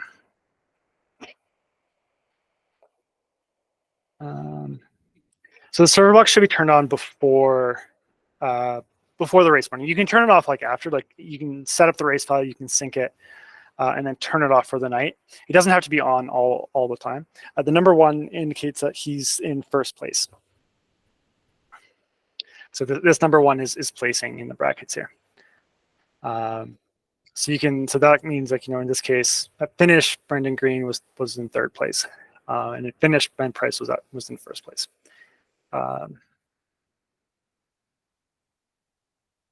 But yeah, for the server box, like, you want to turn that on definitely before the race. So usually it's like, again, when you get into the office, I'll turn everything on, make sure everything's charged, and then go out. You can leave it on overnight. It doesn't really matter. It doesn't have to be on. The key thing though is that it won't update when it's off, but it will remember everything. But if, like, as an example, if it's off and then you realize that you haven't synced it, then you have to wait until it turns on before it will sync. But usually first thing in the morning is fine. Results for awards. I can do that.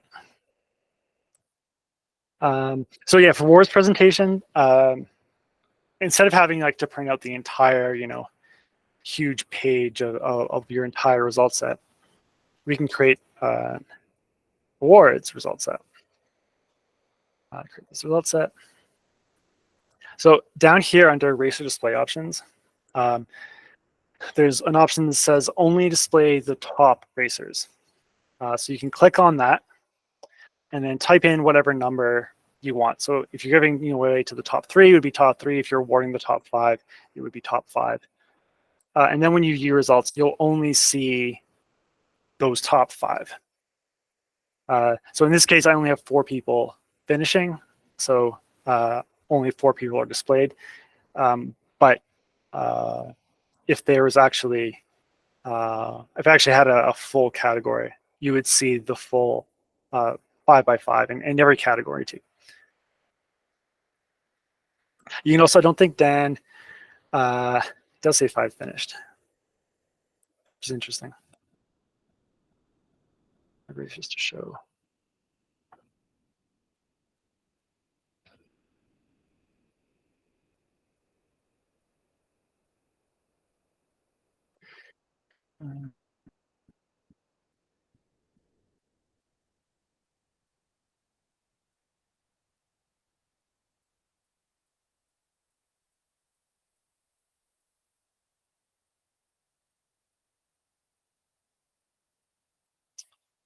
Who's finished?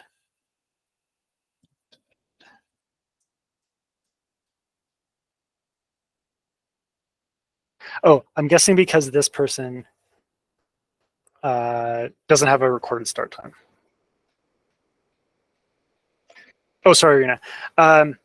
Yeah, the server box you should turn on the morning of. You don't have to sync it right away.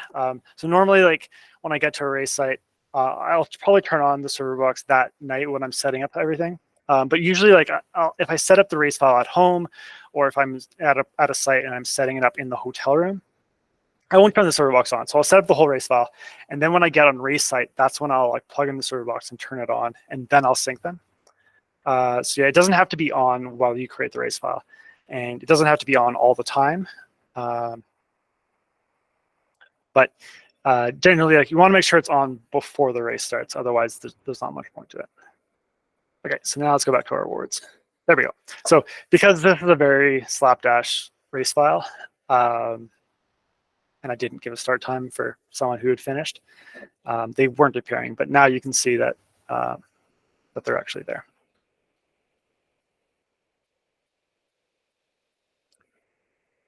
And then the one thing that I don't think Dan mentioned is that you can actually copy result sets. So if you go up to more, there's this button here right above delete that says copy. So this can be really useful because like if you wanted, as an example, I'm going to go hop into this other one here. I have all these like racer fields, and if I wanted like to display, you know, all these random fields, and I had a very specific order that I needed them to be in to display here, rather than re-entering them all again, I can just go copy this result set, and then it copied all of that, and then I can, you know, merge racer groups or divide them further or whatever I need to do. So that can be a very useful tool to copy your result set instead of having to create a new one from scratch.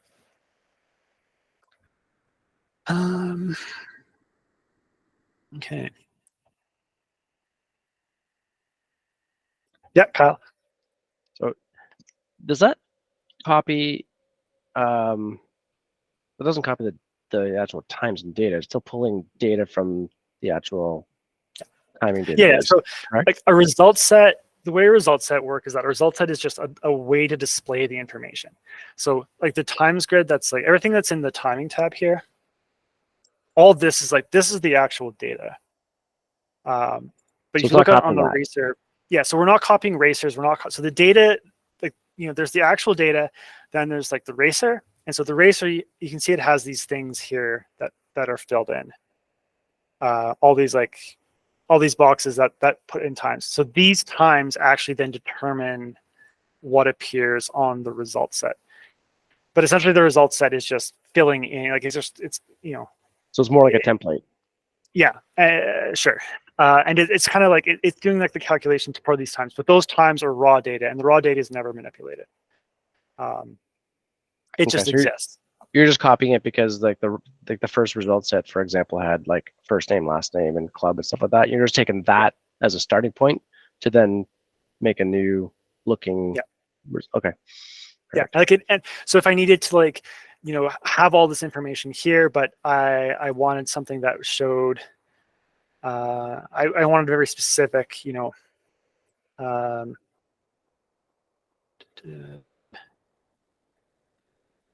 don't know. I wanted to show, only people who'd registered for both days. And I wanted a result set that just showed that, and divided them like that. Then I could do that. But I didn't create. So yeah, but the result sets like, or sometimes I might change like what exactly. So another thing that we do is you can have like a race within a race, like a King of the Hill or Queen of the Hill challenge. On like this screen here, like if you wanted like a timed uphill segment and you actually had these timing points, you could then set up a result set that only looked at those 2 timing points. And so it just timed that, and then you could rank the racers based on the time between these 2 timing points, and that would be a separate result set, but you kept all of the display information from the first result set. Okay. And then you can also rearrange all the categories too, correct? If you have the age data. Yeah. I don't think I have age in this race file. No. But yeah, so like I can completely create new categories or new. New result sets, because again, like when we're talking about categories, like categories is maybe like not the best way to describe how we do things in Zone 4. I know that's how we like talk about races and stuff, but really in Zone 4 it's good to not really think about categories, but as opposed to we have start groups, course groups, and result groups. And so the start group is sometimes based on categories. Course groups are sometimes based on categories. Result groups are sometimes based on categories. But we honestly don't necessarily care about that. We just create these different groups, and just to give us the information that we need. That makes sense. Yeah, I'm good. Thanks.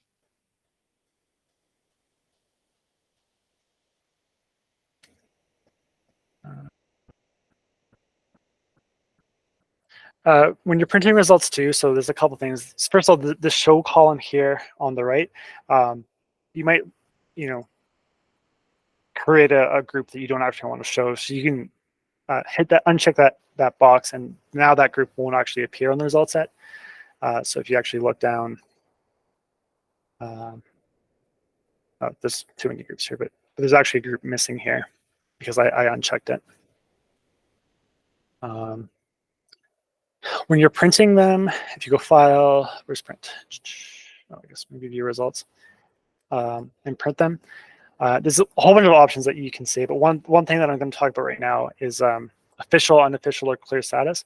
So if you need to make like official results, or if you need to indicate that the results are unofficial, that they haven't been approved by the jury, you could say, oh, these are unofficial results, and then when you click print, when you actually print the results, which I don't have to do, but you can see here now at the top it says unofficial right next to that, and now when I go back to results, it'll say unofficial again, and that is reflected on the public version, so people know these are unofficial. And then once they become official, I can again go print, set them to official, print results, and now they'll say official. And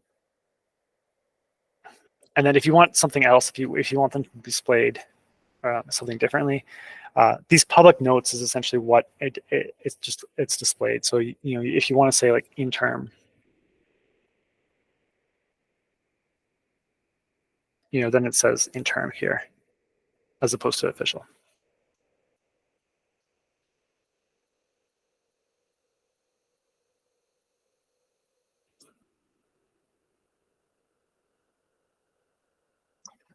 Let me think.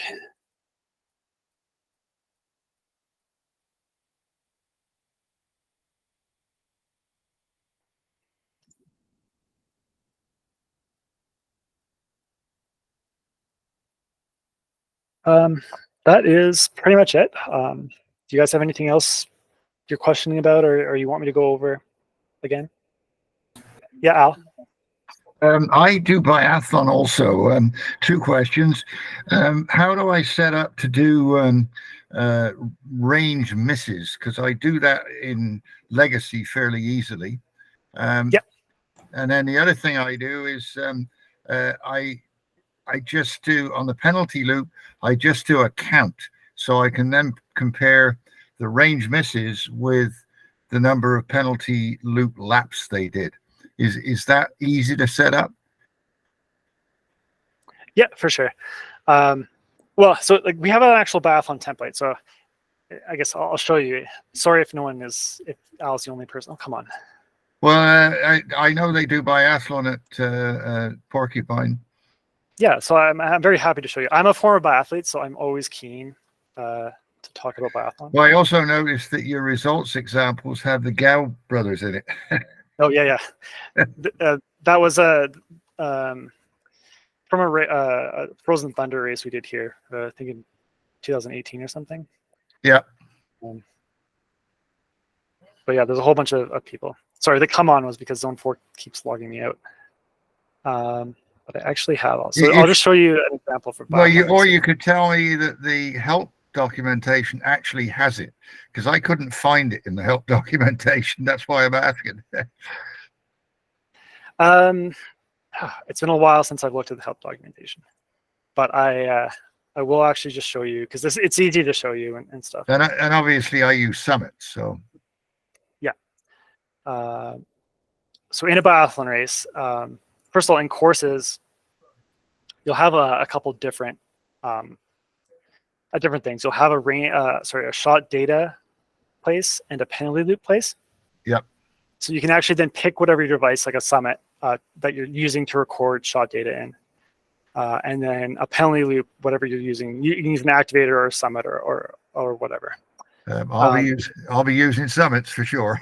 Yeah, I mean, you can throw an activator on the penalty loop. I really like using the activator in the penalty loop personally, because then I don't care about it. I set in an activator. I can set 2 activators. If I set 2 activators and 1 person on a Summit, I'm guaranteed that my penalty loop count is correct, and I never have to double check it. The point that like I'd almost, if I couldn't trust that the athletes would actually ski the proper penalty loops, I would generate shooting scores off of penalty loops, because I'm very confident in that. Understood. I do have a whole case of Summits, something like 11. Then use them. I mean, the only problem with that is that you need volunteers. But yeah, definitely, like, you definitely don't need paper recording for penalty loop. But so the other button here, biathlon shots and penalty loop data, it gives you a screen that looks like this. And so what will happen is, as you fill in this information, the loop counter will appear on the left, or no, sorry, the rightmost, and then the missed shots counter will appear here. And so this will actually like fill in as the race goes on. And if you actually look in a biathlon race file, there's these 2 extra windows, shots and penalty loop counters. So basically how this works is here. You can see, so this last weekend I had 1 person operating a Summit, and I had 1 activator in the loop. And basically Zone 4 is looking at it and saying, well, based on the shot data I have, and based on the lap time. So the lap activator is very important in biathlon, because looking at this lap 2 start, so this is the start of their lap 2. So that means that any penalty loops that they did after lap 1 has to happen before this time, because this is when they left the stadium. They're on course again. So then if we go to penalty loops, I did notice reference to that. We don't necessarily do that, but what I understand is you do the lap recording after the penalty loop. Yeah. Okay. So you have to put a lap lane like beyond the penalty loop. And that means that then Zone 4 has that reference, and now it looks at these times and it goes, oh, I have a time from before the penalty loop, and I have another time before that penalty loop. Of these 6 times, I can tell that 2 are duplicate. So I'm just going to ignore them because they're so close and they're different devices. But then I'll just fill in based any times that happen, before this event. I'll fill in here as individual times. And there's a min split for penalty loops too that you put in. Sorry. So that you can, have multiple loops on the same penalty loop. But so then this indicates then that, they did 2 penalty loops and then they did 1 penalty loop in those different laps. And then shots, the shot data is a little messy, but essentially when you're entering shot data into a Summit, you put their bib number, then a space, then the number of targets they missed, then another space, and then the number of whatever bout it is. So if it's the first bout, then you put 1. If it's the second bout, you put 2. And then Zone 4 will fill this in. And then what will happen is if there's a discrepancy, like if there's, in this case, she did an extra penalty loop. So it highlights it as yellow because she did too many penalty loops, but that's fine. You're allowed to stay a whole day in the penalty loop if you want. But you scroll down, you can see here, she missed a penalty loop. So it's highlighted red because she didn't do enough. And so oftentimes during a biathlon race, I'll be like looking at this screen and just trying to rectify, because sometimes like the penalty loops don't assign properly, so I have to like tweak them. And of course, sometimes the shot data, and unless we're using the curving system here in Canmore, the shot data is always very suspect. So I'm always like, comparing that with other information, other backups and stuff, just to make sure that's right. Okay, so in fact, I can do approximately what I've done with the legacy product. Yeah, it's a little smoother, I think, in this web base. I quite like it. It goes quite fast. And again, like I'll look at this screen and I just, because this is the important thing is looking to see. Everything else just goes as it is, and I'll just stay on this screen all day. Okay, that's great. Thanks. Yeah, no worries. So Kyle, yes, what clear status means. So in that print, Word doesn't like me today. In that print screen, clear status essentially means that custom, that status thing. If you select the clear status, it'll get rid of that that official or unofficial or whatever. So just so what he's talking about is if you have the results, and here it says interim and official. So if we print again and we select clear status and then print, so now that status is gone. And if we go back to results, you can see that all these public notes are empty. So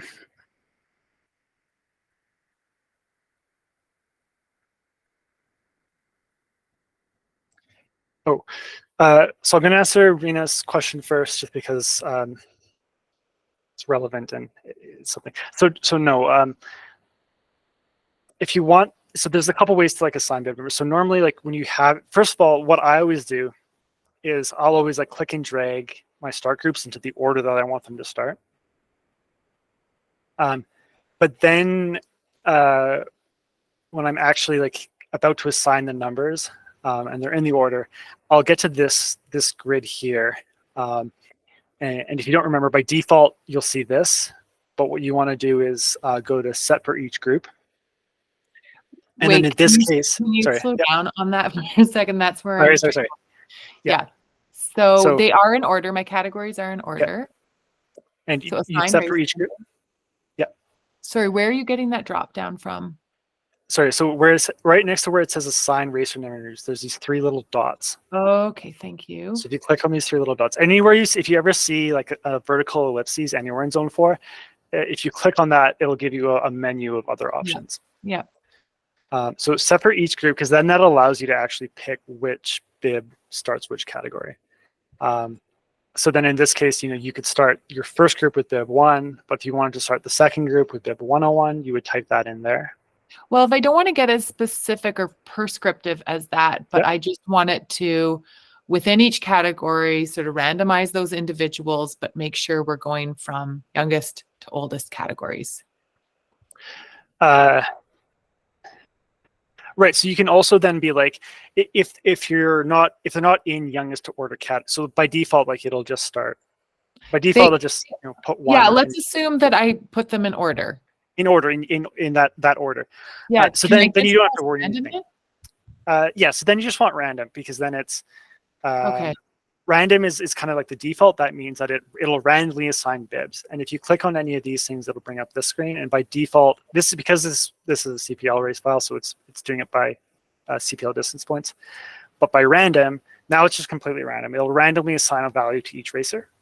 But within each category. In each category, yes. Okay. So I thought it'll keep it within that. Yeah. No. Yeah, you tell it what the categories are, and then it'll say or what the start groups, are, and then it'll say within that start group, it'll randomize everyone Okay. based on that. Okay. Thank you for that. Yeah, no worries. And you tell it the start groups by assigning it a range of bibs. Well, the first thing you do is you build the start group. So in this case, when you first come to the start list, you'll see this screen and it'll say split racers into start groups. And then it'll say, by default, it'll be all racers. But you can say, well, in this case, distance free. And so based on the options that have been assigned under the heading distance free, it'll give me, these are the 4 groups that it is suggesting for me. And if I had age on this one, I could then use age as another thing, or I could use gender, or I could, whatever. I mean, gender is already built into these categories. So then I could create my start groups based on that. And if I wanted to do like wave starts, there's this option split groups into waves. I could then check that, and then it'll create all these based on the wave size. So now I have like 9 start groups, and I can create the start groups for these 9 start groups. But then I can click and I can drag them into whatever order. So these are then the start groups that I'll have. And now in this case, then I could be like 1, and by default, it'll just sort them. Like I put bib 1 here, but I can also look and I can say like, if I wanted to keep a few extra, I could start this one not in 21, but I could put in 22. And now I have an extra bib that isn't assigned. Or I could say like, I want 5 bibs saved there. And in a lot of cases, like, you might have like 1 bib set that starts, like might want, your junior women to start at bib 200. And your, senior women to start at, 400 or something. And so that's how you then assign the bibs. And then the order by is, depending on your race. If it's a, if it's a FIS race, then it would be seeded by FIS points. If it's, but if it's like, a club event, it might be random, and then you would randomly assign the bib numbers. Does that make sense?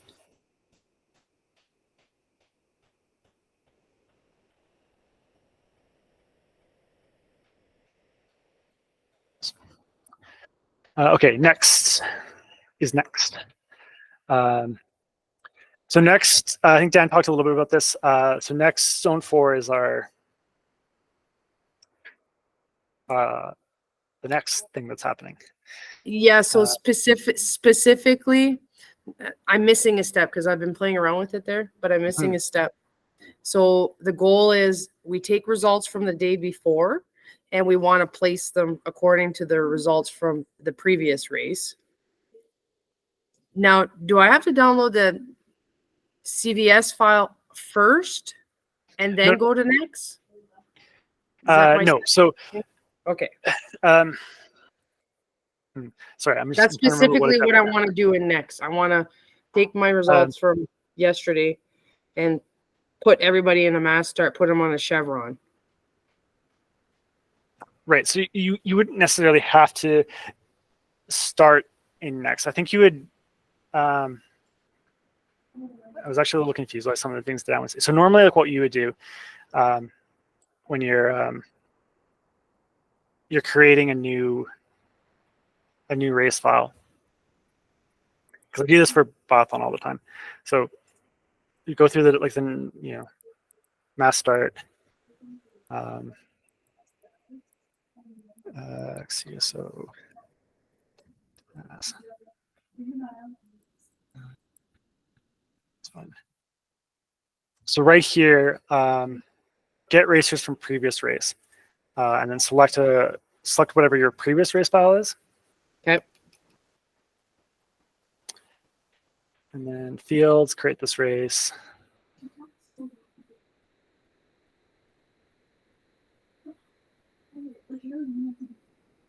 So now when you go to start list, you'd split but them out. I didn't create that. Did it automatically create that extra tab? Which extra I thought tab? The ranking.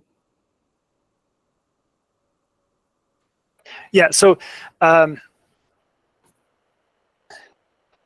It should have, depending on 'Cause the I- results. But I so just tried. this and is the it thing didn't- that's in next. So, but like now that you created the race file, now you can maybe go into next, and this. Well, let's actually see what this does, because use a preset. Sorry, I'm just gonna.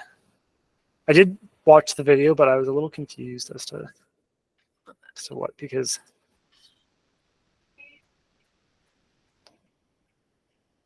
Yeah, because I just tried it that way, and I don't know. Then that's where I assumed maybe I had to do the CSV, do that ranking. no, then you name it, shouldn't. and then Like it's sort by- when you pull from a previous race file. I'm a little like hesitant because Dan usually knows more about this than I do. But he said that you couldn't do that anymore, and I'm not really sure what he was talking about, because this is like something I do all the time. Is that you would just then come in here and then select whatever you need to order them by, and if you need to order them by eraser values, or like by the stage 1 time. But what's stage 1 time? That would be the time from the previous race. Oh, so it's just named differently. Mm-hmm. Also, if I take my result, well, let's see, I got one here. Oh. Rank. Okay. Oh, I think I found it. Well, no, I said upload racers from CVS file, and then I have column, and then I got a rank. Yeah, so when you upload something, But I didn't actually import it. I just went to the next and did that.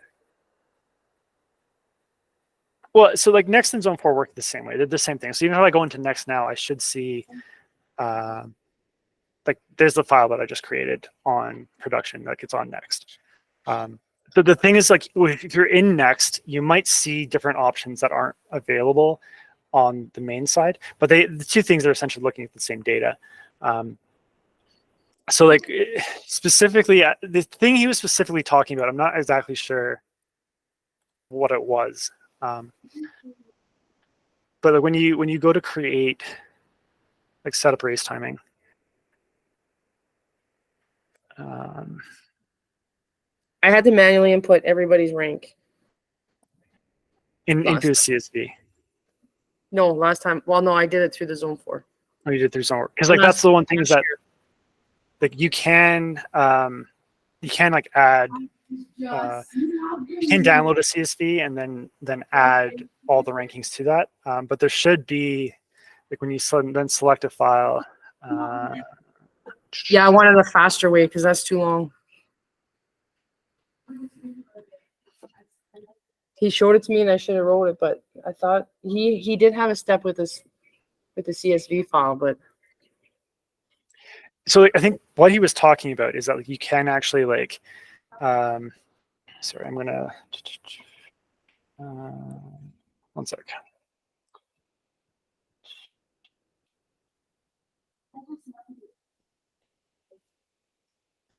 so I want to be able to sort by rank from a previous file. So when you like, Or from a previous race. yeah. So you can like go into like this different, like you should be able to do that. I don't know why he said that you can't do that, because I do that all the time, and I'm not sure why. I'm not sure what, there's some miscommunication between the three of us that I'm not entirely sure either what you're asking or what Dan was saying. So you can like come to results and then export to CSV. And then, Okay, so I do have to export. well, the way he was talking about it, you would. But then once you've exported, then you could like, you can create, you can create a rank column, and then just go 1, 2, and then just click, drag down But there. there's no way of me not adding it manually. Well, you should be, but just as an example, so like, I mean, it's not too long to manually add it. Is I guess my point is that it should be like you click and drag pretty quick, and then you can then re-upload that file. But again, if we go to the home, sorry, if we go back to my mass start file, because I've pulled them from a previous race, and we might need to follow up with you on this because I'm not really sure what Dan is getting at. You know, just by using this pursuit order, if I go in to assign racer numbers, and I choose, you know, a different order, a different way to do it. See, when you pull from a pursuit, it's fine. It works fine. But it's when you're pulling from individual. Well, yeah, and well, I guess like I'm not a cross-country skier, so to me, pursuit means something different. It shouldn't. Well, okay, let's try it. Sorry, everyone, if you had other things that you want to talk about, we can still get to it. I'll try one more thing, and then it's fine if it takes up too much time. I could play around with it a little bit more, and then I'll just follow up. I have a race.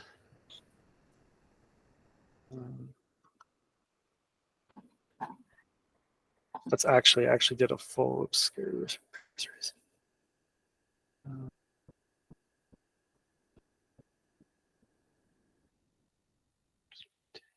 So this was not a pursuit file. And so I'm going to say, you know, copy import from overall results and then create this race file.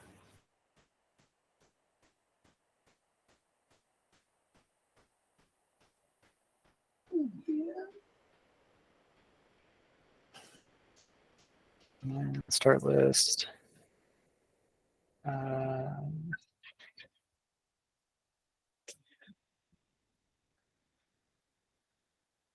Then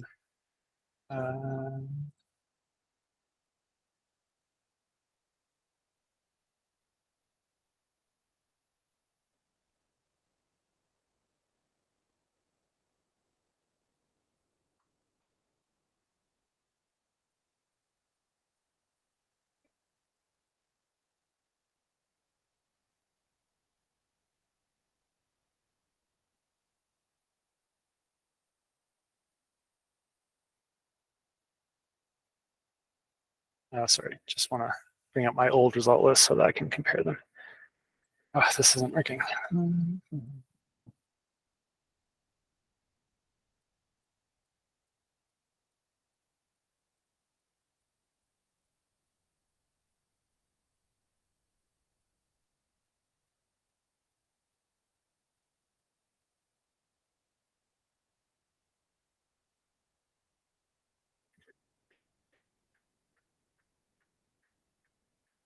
So now if you look at my start list that I just created, and I compare that with my results,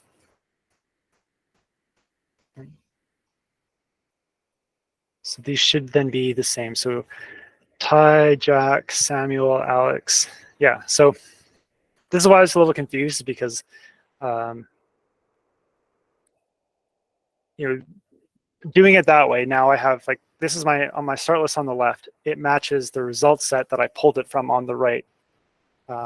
Exactly. Okay, so quick review. So you pulled the results, CSV file. Nope. Did you drag and drop? I didn't do anything to the CSV file.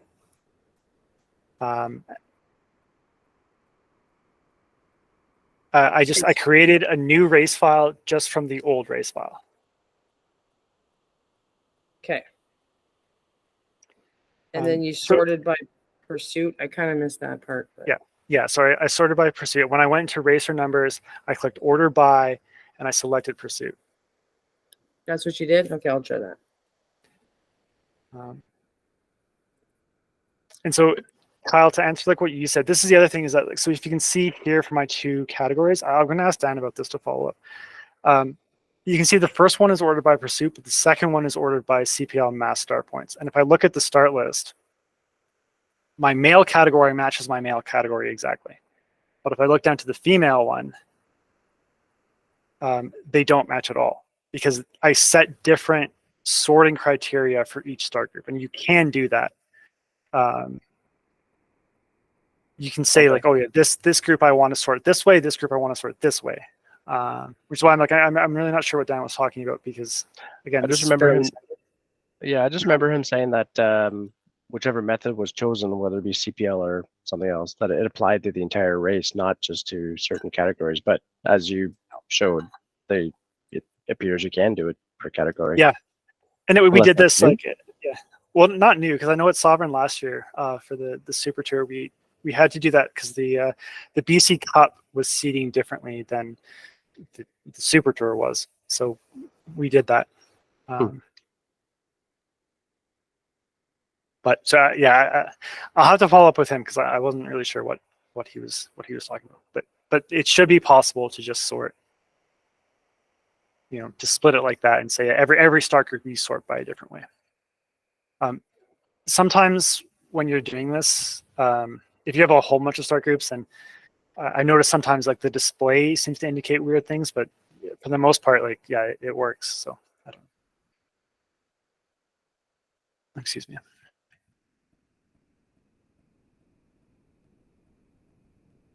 And like I have had, not ski races usually, but I have had races where like the start times are not assigned by racer number.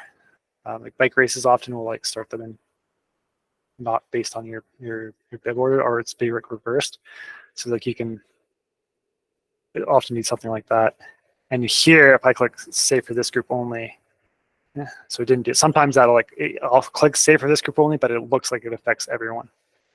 But yeah. But so, anyways, just by changing this order by, you can then change how each group is seated. And so you can make something random, or you can do it by point. So you, yeah. Anyways.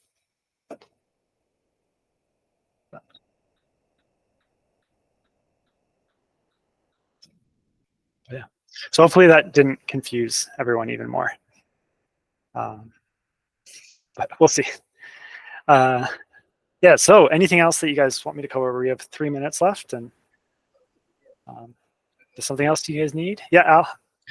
Yeah, this is the FIS TD talk, and Yes. reminding everybody that for Tier 1, Tier 2 cross-country races, we've still got to use electronic timing, i.e. start gates and photo beams. And the other observation I'd make relative to your comments about photo beams is we agree they do give funny results sometimes. You can pick up a pole and leg 1 and leg 2 if the skier is not very fast. So you end up with 3 times. But what we've done for many years, and I'm going back to 2007 when we started using summits, is we have another summit the other side of the course. And when the skier's toe touches the line, we press a plunger and say, that is the time. And for interval start races, bear in mind that they all started at a different time. So provided, even if you have 2 racers finishing together, they'll still have different results. The other observation to make is fast skiers go at about 40 kilometers an hour. That's over 10 meters a second. So a tenth of a second is about a meter, like half a ski length. If you end up with that degree of error in a result, and you're doing Canada points or FIS points, the answer is somewhere between diddly and squat being the difference. So, you know, the precision of what you're doing should reflect on why you're doing it that way. And last but not least is, in order of finish races, pursuits, relays, mass starts, and so on, it's nice to have the right time, but the most important thing is, did you get the order of finish correct? Because if you've got that, that's the correct way to report the result. Enough said. Thank you for that. All right, anything else?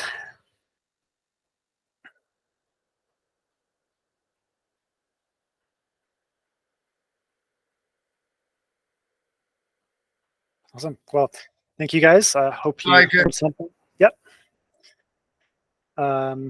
Yeah, hope you learned something. Hope you enjoyed it, and hopefully we'll only hear good news for you. But we are here if you need us. So I'm sure we'll be in touch, and hope you guys all have a great ski season, and have a good night. Thanks. You as well.